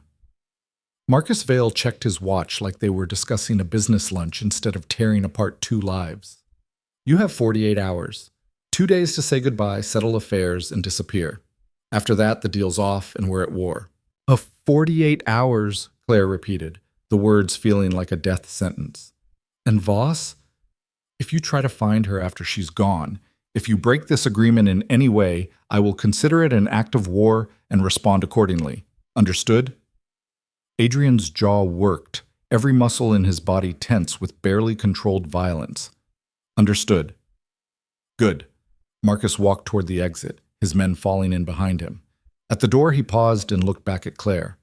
"You're stronger than I expected. Your mother was weak. That's why I never claimed you. But you?" Something that might have been pride flickered across his face. "You might have made a decent heir in another life." "I don't want to be your heir. I don't want anything from you except the peace you promised." "You'll have it. I keep my deals." He studied her for a moment longer. "Goodbye, Claire. I doubt we'll meet again." Then he was gone, his security detail following, leaving Claire and Adrian standing in the empty warehouse with Marcus Chen hovering near the exit, like he wasn't sure if he should give them privacy or prepare to stop Adrian from doing something catastrophic. "Leave us," Adrian said to Marcus Chen. "Boss, leave, now." Marcus Chen hesitated, then nodded and walked out, closing the warehouse door behind him. Alone with Adrian in the cavernous space, Claire felt the weight of what she'd just done crash over her like a wave. She'd negotiated away her own life to save his. She'd traded happiness for safety, love for peace, and every piece of the future they might have had. "Say something," she whispered. Adrian crossed the distance between them in 3 strides, pulling her against him hard enough to hurt. "I hate you," he said into her hair. "I hate you for making me care. I hate you for being brave enough to do this. I hate you for being right. I know. 2 days, that's all we have. It's enough. It has to be. It's not even close to enough." Adrian pulled back to look at her, his gray eyes bright with unshed tears. "I was supposed to be incapable of this, of feeling, of caring, of breaking. You destroyed that in less than 2 months. I'm sorry. Don't be. It's the only real thing I've had in 18 years. He kissed her, desperate and gentle and heartbreaking. "What do you want to do? These 48 hours, how do you want to spend them?" Claire thought about all the things they could do, grand gestures, expensive dinners, trying to cram a lifetime into 2 days, but none of that felt right. "I want normal," she said. "I want to pretend we're just 2 people who met and fell in love, and there's no empires or violence or impossible choices, just us. I don't know how to be normal." "Then we'll figure it out together, one last time." They left the warehouse holding hands like teenagers, Marcus Chen driving them back to the city in silence. Claire's regular phone had 17 missed calls from Rachel. She sent a text. "I'm alive. I'll explain later." Rachel's response came immediately. "You better." Adrian took her to his penthouse, that sterile space that had felt so empty when she'd first seen it. But now, with only 48 hours left, Claire saw it differently. This was where Adrian existed when he wasn't being the crime lord, the empire builder, the man everyone feared. This was just his space, and he was inviting her to share it. "I'm going to make you dinner," Adrian said, pulling off his jacket. "Actual dinner, not takeout or catered food, something real." "You don't have to." "I want to. Let me do this." So Claire sat on his couch while Adrian moved around the kitchen like he was defusing a bomb, following a recipe on his tablet with intense concentration. She watched him measure ingredients, check temperatures, curse under his breath when something didn't work exactly right. It was domestic and surreal and achingly normal. They ate at his glass table, pasta that was slightly overcooked but tasted perfect because he'd made it for her. They talked about everything except the ticking clock, except the impossibility of what was coming. Adrian told her about his mother, the way she'd made him feel safe even when his father's world was anything but. Claire told him about the one foster family who'd actually tried, the ones she'd run from because she hadn't believed she deserved good things. "Do you believe it now?" Adrian asked. "Believe what?" "That you deserve good things." Claire thought about it, really thought about it. "I'm starting to." "Good. Because you deserve everything, Claire Hayes. You deserve safety and happiness and a life without violence. You deserve better than me." "Maybe, but I chose you anyway." "Worst decision of your life." "Best decision of my life." She reached across the table to take his hand. "These 2 months with you, they were worth whatever comes next." Adrian's grip tightened. "Don't say that like it's over." "It will be, in 48 hours. Then we have 48 hours. Let's not waste them on grief." They spent the night talking, touching, memorizing each other like they were trying to burn every detail into permanent memory.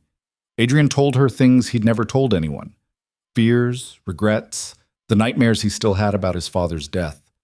Claire told him about the darkest moments in foster care, the times she'd considered giving up. The social worker who'd saved her life just by believing in her. "What was her name?" Adrian asked. "Margaret Torres. She died 5 years ago. Cancer." "Did you get to tell her what she meant to you?" "I was at her bedside when she died. I told her she saved me, and she said I saved myself. She just gave me a place to land while I did it." Adrian was quiet for a moment. "That's what you did for me. Gave me a place to land. Is it enough?" "It's everything." They fell asleep on his couch, wrapped around each other like they could hold back the dawn through sheer force of will. Claire woke first, watching Adrian sleep, memorizing the way his face softened in rest, the vulnerability he only showed when unconscious. Her phone buzzed, a text from Marcus Chen. 36 hours remaining.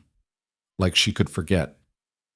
Adrian's eyes opened, immediately focusing on her face. "Morning. Morning. 1 day left. I know.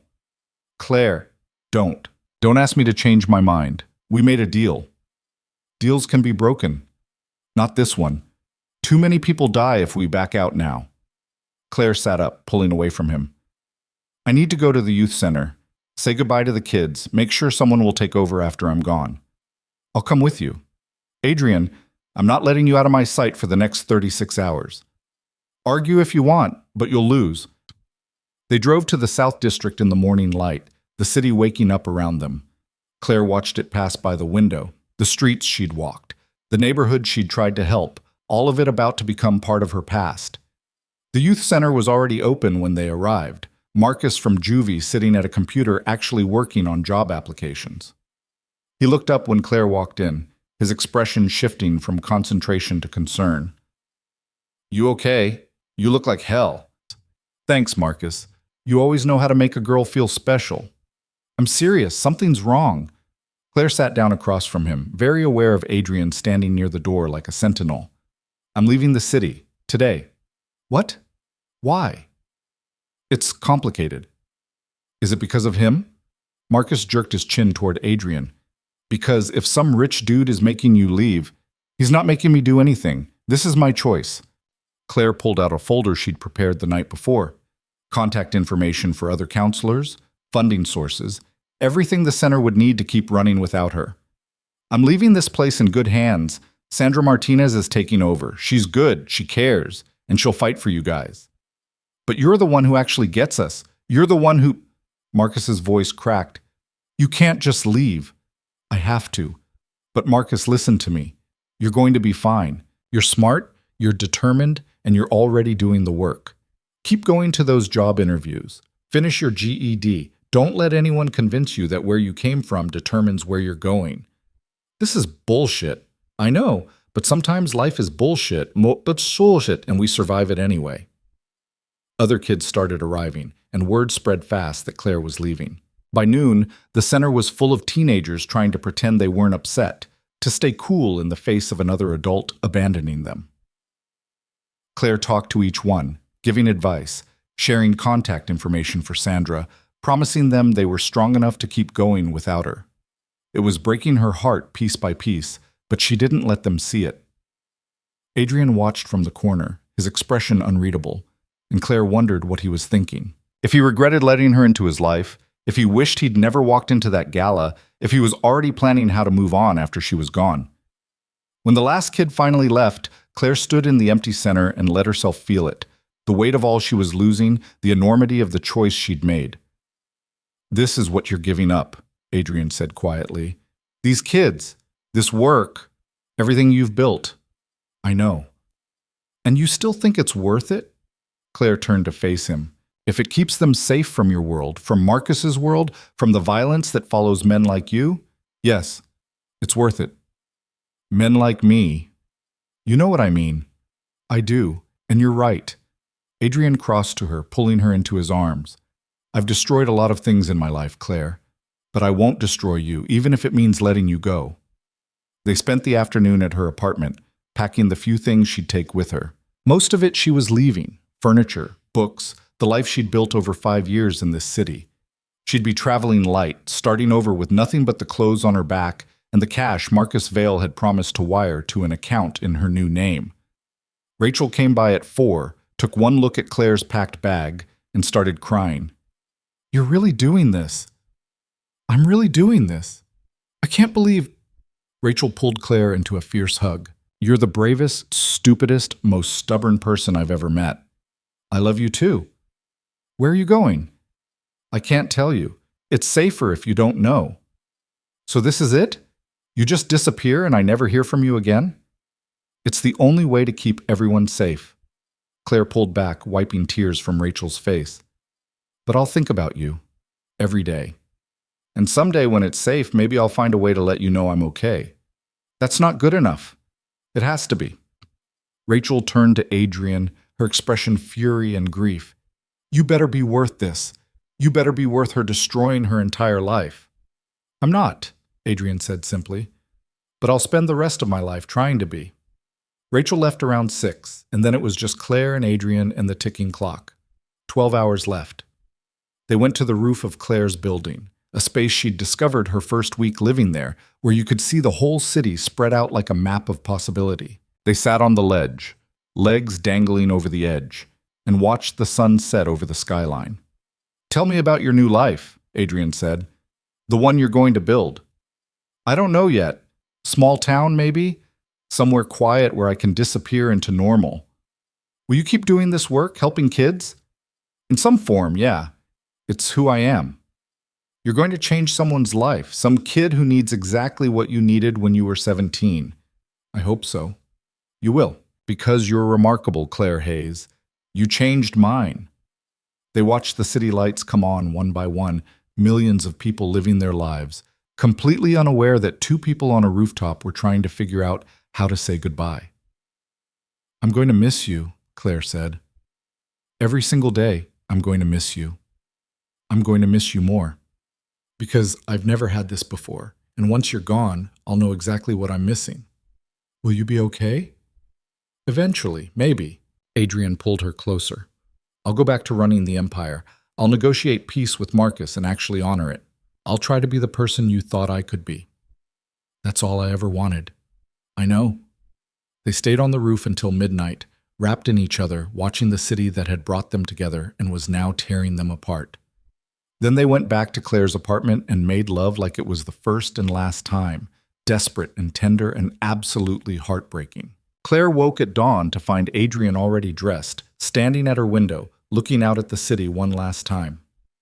"It's time," he said without turning around. "I know." Marcus Chen was waiting downstairs with the SUV, his expression carefully neutral. He loaded Claire's single bag into the trunk without comment. "Where are we going?" Claire asked. "Airport, private terminal. Plane's waiting to take you wherever you want to go." Claire looked at Adrian. "You don't have to come." "Yes, I do." They drove through the morning city, past the youth center, past the gala venue where they'd met, past all the places that had become part of their story. Claire memorized it all, knowing she'd never see any of it again. The private terminal was empty except for one plane and a pilot who didn't ask questions. Marcus Chen handed Claire an envelope. "New identity, new bank account, 50,000 to start. Compliments of Mr. Vale." "I don't want his money." "Take it anyway. You'll need it. Marcus Chen looked at Adrian. I'll give you 5 minutes. He walked away, giving them privacy for their goodbye. Claire and Adrian stood on the tarmac, the morning sun bright and cruel, illuminating every painful detail of the moment. I don't know how to do this, Adrian said. I don't know how to let you walk away. One step at a time, just like everything else. Claire, don't make this harder than it already is, please. Adrian cupped her face in his hands, his gray eyes memorizing every detail. I love you. I need you to know that. I've never said it to anyone, not in 18 years, but I love you. I love you too. That's why I'm doing this. I know. He kissed her, gentle and desperate and final. Be happy, Claire Hayes. Wherever you go, whatever life you build, be happy. I'll try. Promise me. I promise. One more kiss, and then Claire forced herself to step back, to turn away, to walk toward the plane that would carry her to a life without him.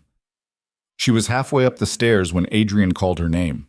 She turned, hoping he'd changed his mind, hoping he'd tell her to stay, hoping for anything that would make this easier. Instead, he said, "Thank you, for seeing someone worth saving when everyone else just saw a monster. You were never a monster, Adrian. You were just alone for too long." Then she climbed into the plane and the door closed, and through the window she watched Adrian Voss stand on the tarmac looking broken and human and more real than she'd ever seen him. The plane took off, carrying Claire away from the city, from the empire, from the man she loved more than safety. And in the terminal below, Adrian Voss stood watching until the plane disappeared into the clouds, then turned to Marcus Chen and said 4 words that would change everything. Find Marcus Vale. It's time to end this. But not the way anyone expected. Marcus Chen had learned to read Adrian Voss's moods over 8 years of service, and the expression on his boss's face as that plane disappeared into the clouds was one he'd never seen before. Not rage, not calculation, just a kind of hollowness that made him look 20 years older. "Boss," Marcus said carefully, "what did you mean, end this?" Adrian turned away from the empty sky, his gray eyes cold and distant. "Set up a meeting with Vale, tonight. Just him and me. No security, no witnesses. That's suicide." "That's the point." Marcus stepped in front of Adrian, physically blocking his path to the SUV. "I'm not setting up a meeting so you can get yourself killed. Miss Hayes sacrificed everything to keep you alive. Don't make that meaningless." "It's already meaningless. She's gone. Marcus is still a threat, and I'm right back where I started, alone in an empire built on corpses." Adrian's voice was flat, emotionless. "Set up the meeting, or I'll do it myself." "And say what? That you want to die because your girlfriend left?" "I want to finish what should have been finished years ago. One way or another, the war between me and Vale ends tonight." Marcus Chen studied his boss, this man who'd survived 18 years in a world that ate the weak, and saw something he'd never expected to see: surrender. Not to Marcus Vale, but to the weight of all those years, all those choices, all that blood. "There's another way," Marcus said. "There's always another way." That's what Claire kept saying. She was wrong. Was she? Marcus pulled out his phone, scrolling to a contact he'd been building for the last 48 hours. "I've been doing research since Miss Hayes proposed her peace plan, looking at Vale's operations, his vulnerabilities, his actual profit margins versus the cost of war. And she was right. A war would destroy you both financially, politically, and operationally. But there's more." Marcus pulled up a document. "Vale's legitimate holdings are bigger than we thought. He's been trying to go straight for the last 5 years, slowly divesting from criminal operations, building real businesses." Adrian grabbed the phone, reading through the information. Real estate developments, tech investments, a chain of restaurants, all legitimate, all profitable, all the kind of businesses that could survive in daylight. "He's laundering," Adrian said. "No, he's actually trying to exit. My contact in his organization says Vale's been looking for a way out since his heart attack 3 years ago. He wants to retire, build a legacy that isn't just blood and fear." "Then why attack my warehouse? Why start this war?" "Because you touched his daughter. And in his world, that's the one thing you don't let slide, even if you're trying to go straight." Marcus took his phone back. But what if instead of ending this with bullets, you gave him what he actually wants? Which is? A way out with his pride intact. A deal that lets him save face, protect Claire, and walk away from the life without looking weak. Adrian was quiet for a long moment, the wheels turning behind his eyes. Then he said, "Call Vincent Kane. Tell him to pull together everything we have on Vale's legitimate operations. Every holding, every investment, every business he's trying to build." "What are you thinking?" "I'm thinking Claire was right. There is a third option. I just have to be smart enough to see it." They drove back to Adrian's penthouse in silence, the city morning traffic heavy with people heading to normal jobs, living normal lives. Adrian watched them through tinted windows and wondered if Claire was already landing somewhere, already starting to build the quiet life she deserved. The thought made his chest ache in a way that 18 years of emotional suppression couldn't quite contain. Vincent Kane was waiting at the penthouse with a laptop and 3 file folders thick with documentation. He looked up when Adrian walked in, his expression cautious. "Marcus said you wanted everything on Vale's legitimate operations." "Show me." For the next 4 hours, Adrian studied Marcus Vale's business empire, like he was preparing for a hostile takeover, which, in a way, he was. The real estate holdings were substantial: office buildings, apartment complexes, a shopping center in the suburbs. The tech investments were speculative but promising. The restaurant chain was small but growing, all of it legitimate, all of it vulnerable to the kind of attention a crime lord couldn't afford. "He's exposed," Adrian said finally. "The moment law enforcement starts looking at his criminal operations, all of this becomes evidence. Assets to be seized, businesses to be shut down. He'd lose everything he spent 5 years building." "That's why he's trying to separate them," Vincent said. "Clean break, sell off the criminal operations, walk away with his legitimate fortune intact." "But he can't sell what no one will buy. Who's going to take over a criminal empire that comes with law enforcement scrutiny, rival organizations circling like sharks, and a war with me? No one. Which is why he's stuck." Adrian stood, walking to the windows that showed his city, the empire he'd built, the territory he'd fought for, the life that had felt like everything until Claire Hayes had shown him what nothing actually looked like. "What if I bought it?" he said. Vincent and Marcus exchanged glances. "Bought what?" Vincent asked. "Everything. Vale's criminal operations, his territory, his entire underground empire. I buy it all." He walks away clean, and the war ends because there's nothing left to fight over. "Boss, that would cost—" "I know what it would cost. Run the numbers anyway." While Vincent worked the calculator, pulling up asset valuations and revenue projections, Adrian's phone rang. Unknown number. He answered. "Voss, it's Vale." Marcus Vale's voice was cold and controlled. "I'm told you want to meet. Tonight, no security. Change of plans. I want to meet, but with lawyers present. Neutral location, tomorrow morning." A pause. "You planning to sue me, Voss?" "I'm planning to buy you out." Silence on the other end of the line. Then, "You're serious." "Completely. You want out of this life, I'll give you an exit. Clean, profitable, and with your pride intact. But we do it legally, documented, witnessed. And in return, you honor your deal with Claire. She disappears, stays disappeared, and you never use her against me or anyone else. She gets to live her quiet life in peace. And if I refuse, then we go to war, and you lose everything, the criminal empire and the legitimate one. Because I will burn it all down, Vale. Every building, every business, every piece of the future you're trying to build. I'll make sure law enforcement investigates every shell company, every investment, every dollar you've ever touched. You'll spend the rest of your life in prison or in hiding, and all of this will have been for nothing." Another long silence. Then Vale said, "You love her that much? That you'd spend a fortune just to keep her safe?" "I love her enough to become someone different, someone who doesn't solve problems with bullets, someone she'd be proud of, even if she never knows about it." That's almost romantic. Disgusting, but romantic. Vale's tone shifted, became businesslike. "Send me your offer. Real numbers, real terms. I'll have my lawyers review it. If it's legitimate, we talk. You'll have it by end of business today."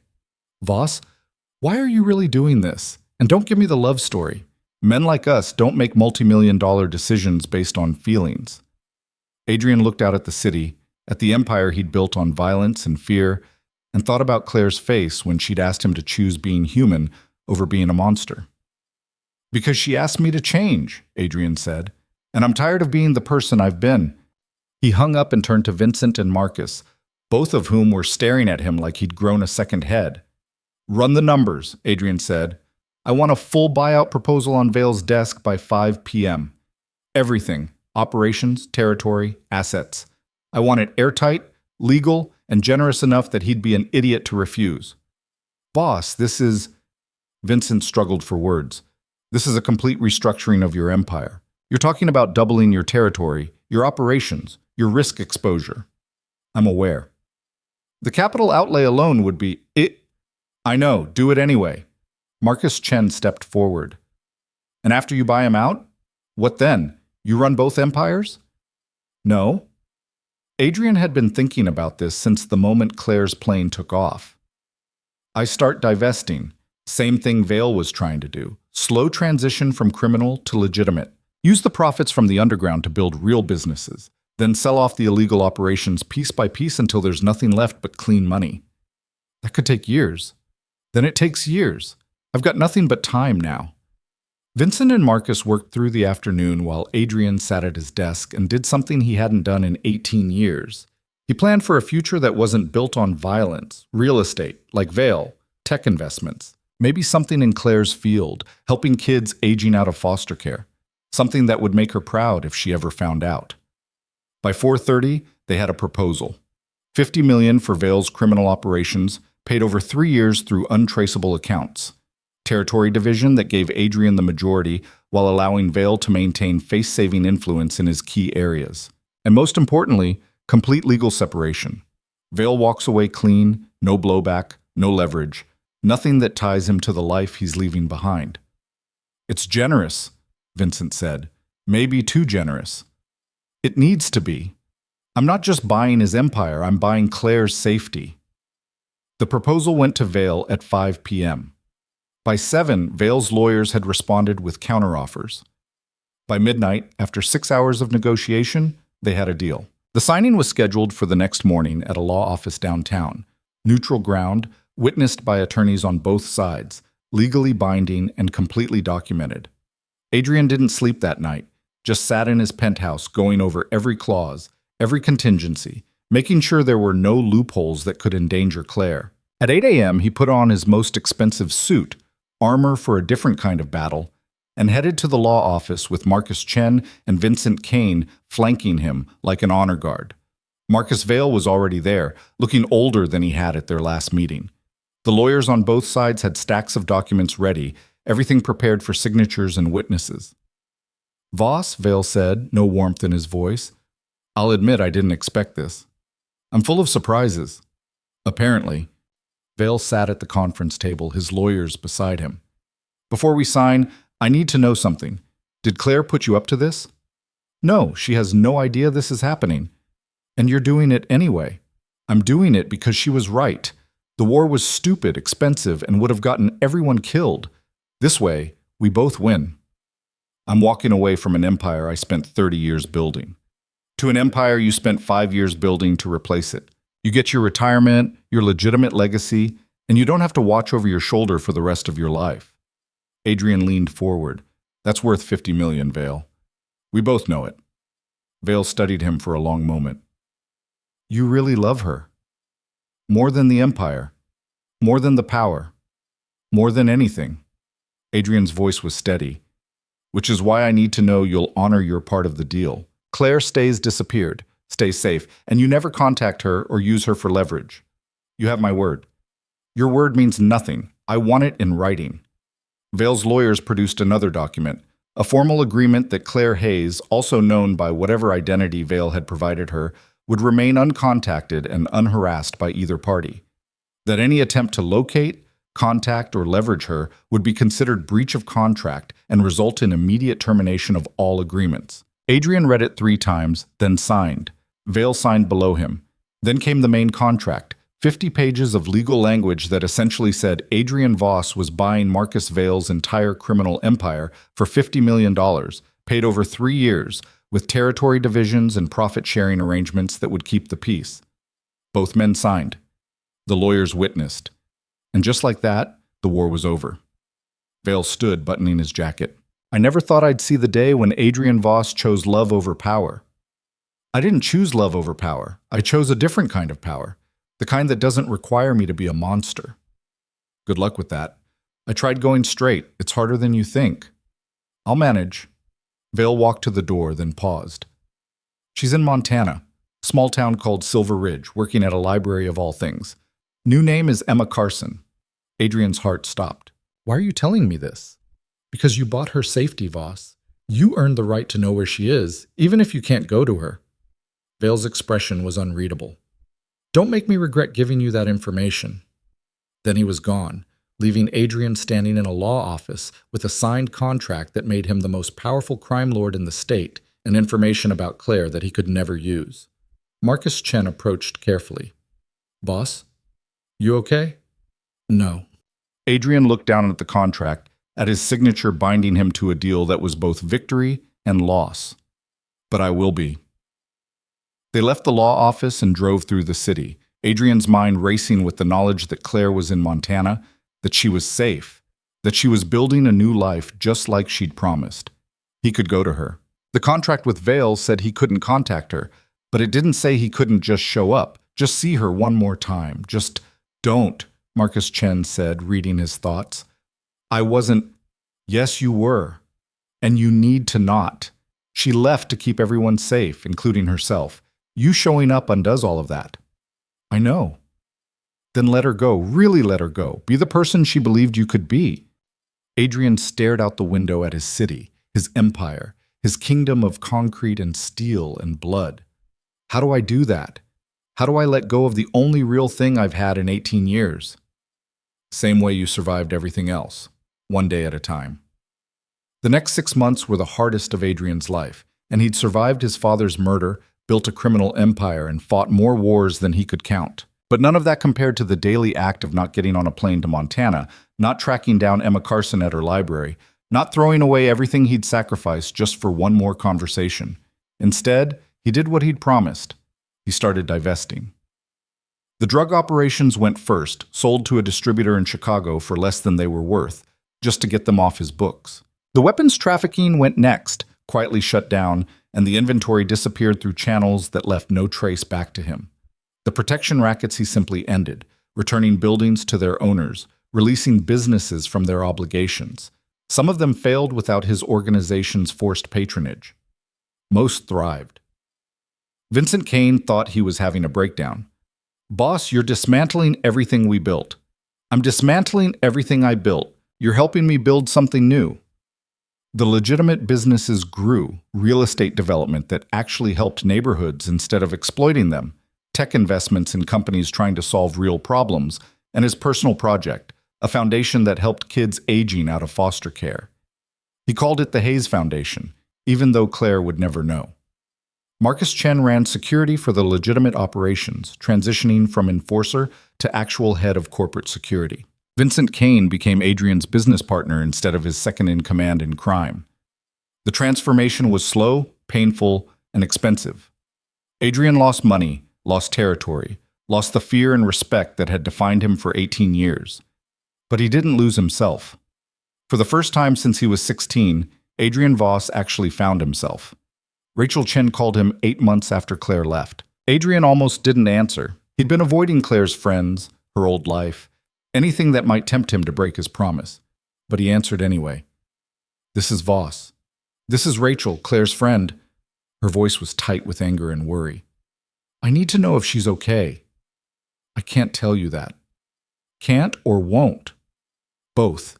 The deal I made requires that she stay disappeared, even from people who care about her. That's bullshit.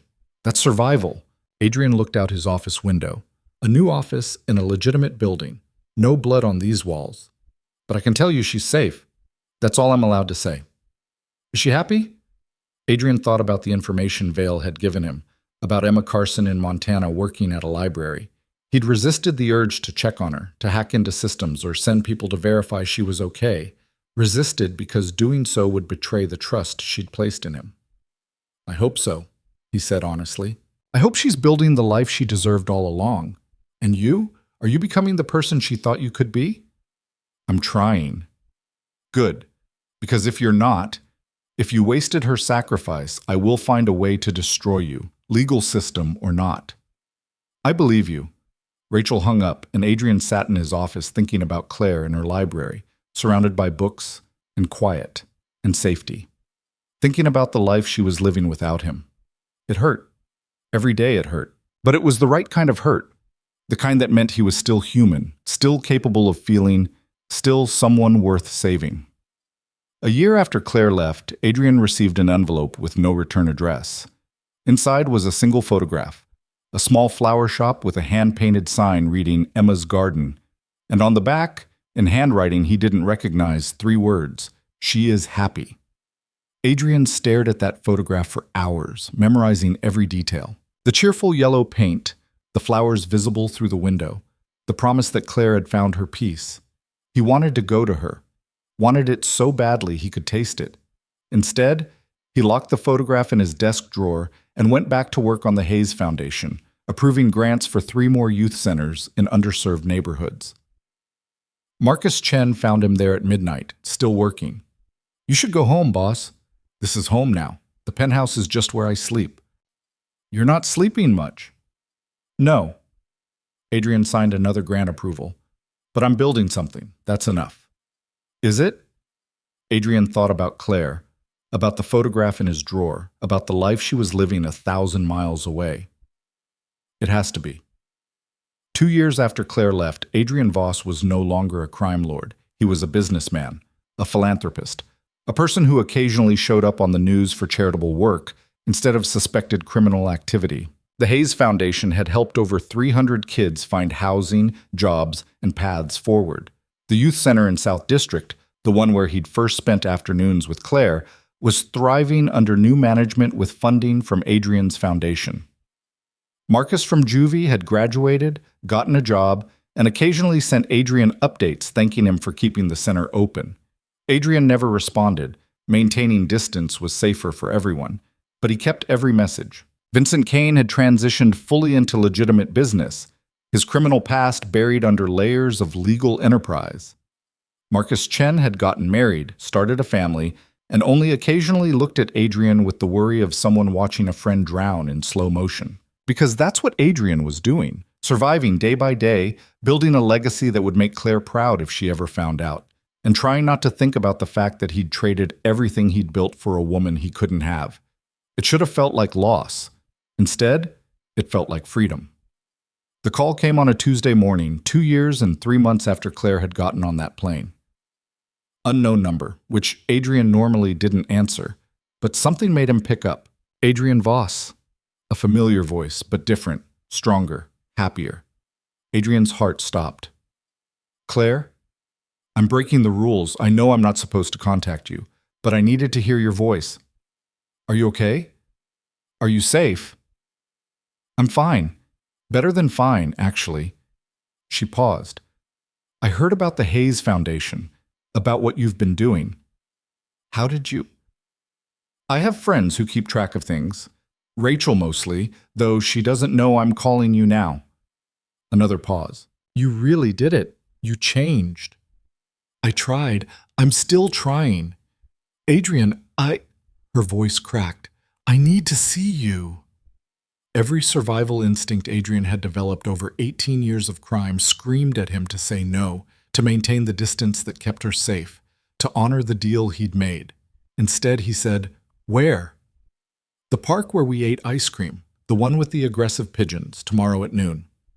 "Claire, if Vale finds out—" "Vale had another heart attack 6 months ago. He's retired completely, moved to some island, stopped caring about anything except his golf game. The deal's still in place, but he's not enforcing it anymore." "And you want to risk coming back?" "I want to see you. I've spent 2 years building a life in Montana, working at a library, running a flower shop on the side, being Emma Carson. It's quiet and safe and everything I thought I wanted." She took a breath. "But I miss you." Every single day, I miss you. Adrian closed his eyes, gripping the phone like a lifeline. I miss you too. So much it's physically painful sometimes. Then meet me tomorrow. Just to talk. Just to see if... She stopped. Just meet me. Okay. Okay? I'll be there. She hung up, and Adrian sat in his office staring at his phone, wondering if he'd just made the best or worst decision of his life. Marcus Chen found him packing a bag an hour later. Where are you going? To see Claire. Boss, the deal... I don't care about the deal. She called me. She wants to see me. That's enough. And if it's a trap? If Vale's using her to... Then I die happy, knowing I got to see her one more time. Adrian zipped the bag. I've spent 2 years being smart and strategic and building a life that's supposed to make her proud, but none of it means anything if I can't share it with her. You're sure about this? I've never been more sure of anything. The next morning, Adrian flew to his own city for the first time in 2 years. He'd been running the business remotely, avoiding places that held memories of Claire. The flight felt eternal and too fast all at once. He arrived at the park at 11:30, too early and terrified he'd be late. The bench where they'd sat was empty, the pigeons still aggressive, the city still moving around this small pocket of memory. At exactly noon, Claire appeared. She looked different, hair longer, face relaxed in a way he'd never seen when she'd lived here. She was wearing jeans and a floral dress, practical shoes, no makeup. She looked like Emma Carson, small-town librarian and flower shop owner. But when she saw Adrian, the smile that spread across her face was pure Claire Hayes. Hi, she said, stopping a few feet away like she wasn't sure if she was allowed to get closer. Hi. Adrian couldn't move, couldn't breathe, couldn't do anything except stare at her and try to memorize this moment. You look different, Claire said. Good different. Less terrifying? I was going to say haunted. You look peaceful. I'm not peaceful, but I'm trying. They stood there, two people who'd loved each other across impossible circumstances, trying to figure out how to bridge 2 years of distance. Finally, Claire closed the gap and hugged him, and Adrian wrapped his arms around her like he'd never let go. I'm sorry, she whispered against his chest. I'm sorry I left. I'm sorry I stayed away so long. I'm sorry for all of it. Don't be. You did what you had to do. But I've been miserable without you. Good. I've been miserable without you too. She laughed, pulling back to look at him. That's a terrible thing to say. It's honest. Adrian cupped her face in his hands, thumbs brushing away tears he didn't realize she was crying. You were right about everything, Claire. The war was stupid. The empire wasn't worth keeping. I was holding on to violence because I didn't know how to hold on to anything else. And now? Now I'm holding on to you, if you'll let me. I spent 2 years trying to convince myself I was better off without you. That safety was worth loneliness. That I'd made the right choice. And I was lying to myself. I don't want safe if safe means being without you. Adrian kissed her, and it was like coming home after years in the wilderness. She tasted like hope and second chances, and when they finally broke apart, they were both crying. I bought you a flower shop, Adrian said. What? In Silver Ridge, Montana. Emma's garden. I've been anonymously funding it for the last year. Claire stared at him. That was you? The grants, the equipment upgrades, the expansion that let you quit the library. All me.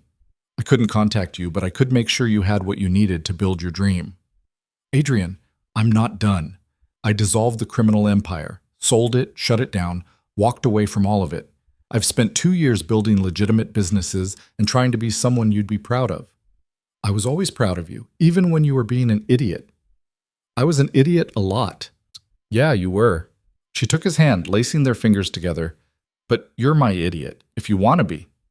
More than anything.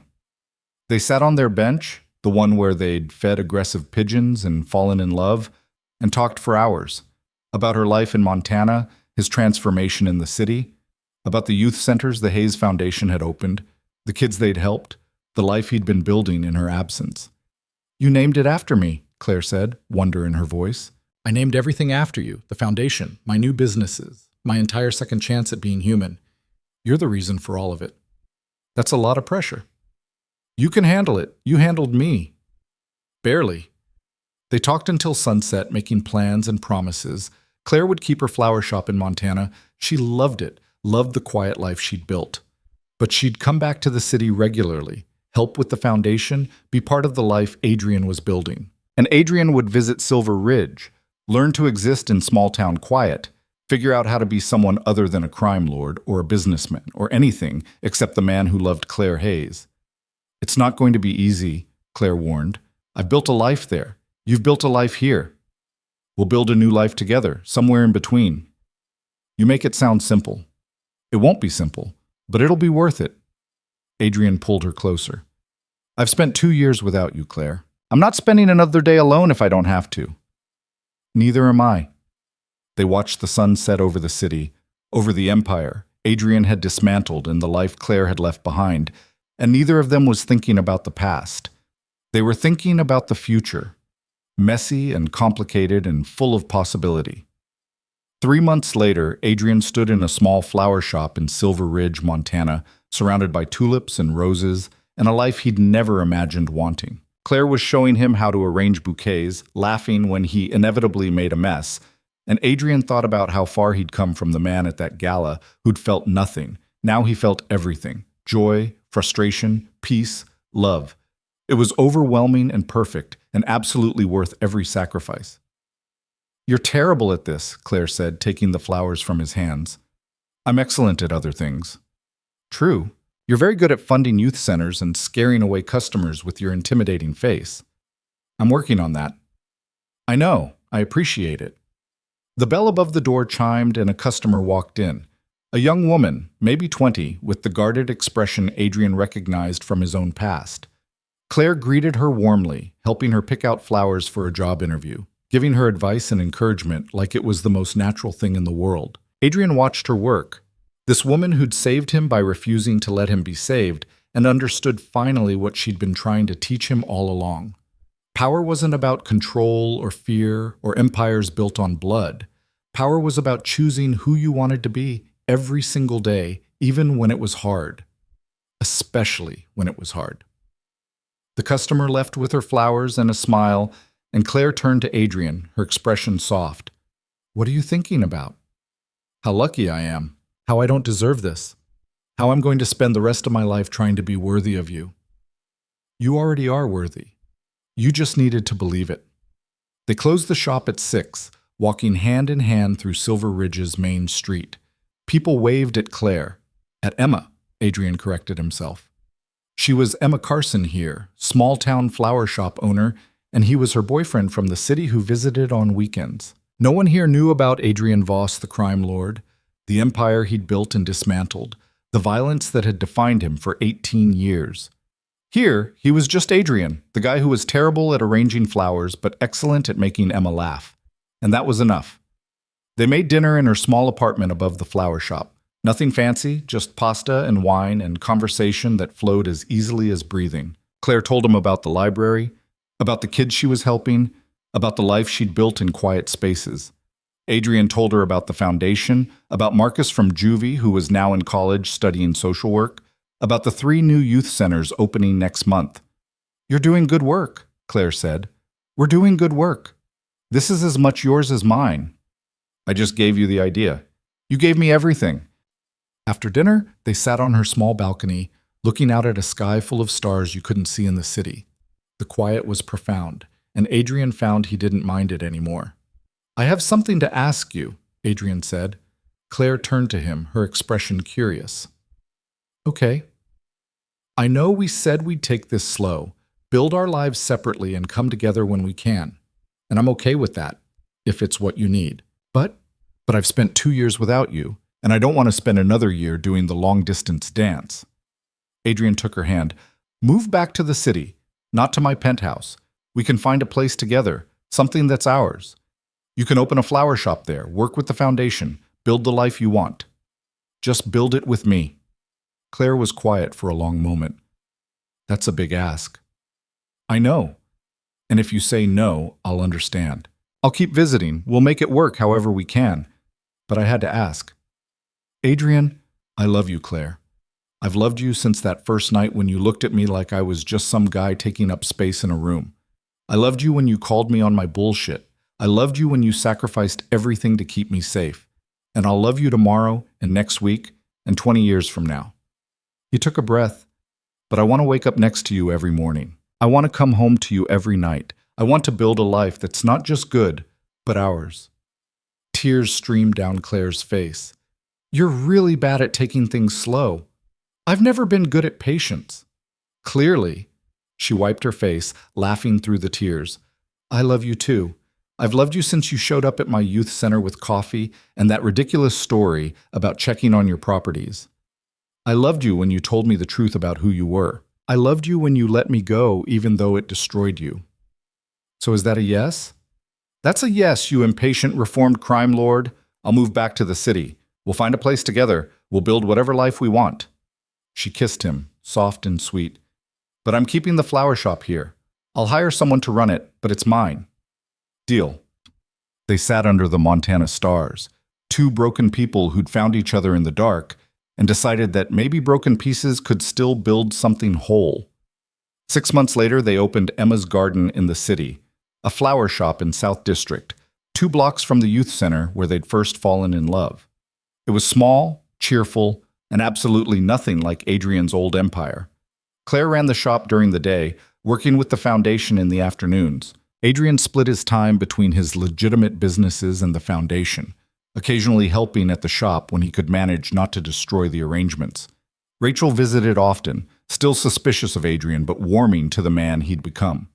Marcus Chen and his wife became regular customers, buying flowers for every occasion, and sometimes none at all. The kids from the youth center hung around the shop, helping with deliveries, learning business skills, finding safe space in the small corner of the world that Claire and Adrian had built together. It wasn't perfect. Adrian still had nightmares about his past, still struggled with the violence he'd committed and couldn't undo. Claire still had moments of doubt, wondering if she'd made the right choice, if safety might have been better than love after all. But they worked through it together, building something fragile and real and absolutely worth fighting for. 2 years after Claire had left on that plane, Marcus Vale died in his sleep on his island paradise. He left his entire legitimate fortune to charity, half to organizations fighting human trafficking, half to the Hayes Foundation. The letter that came with the bequest was short. "She was right about both of us. We were better than we thought. Thank you for proving it." Adrian read it once, filed it away, and never spoke of it again. Some ghost deserved to rest in peace. On a Sunday morning 3 years after they'd met at that gala, Adrian woke up in the apartment he shared with Claire. Modest by his old standards, absolutely perfect by his new ones.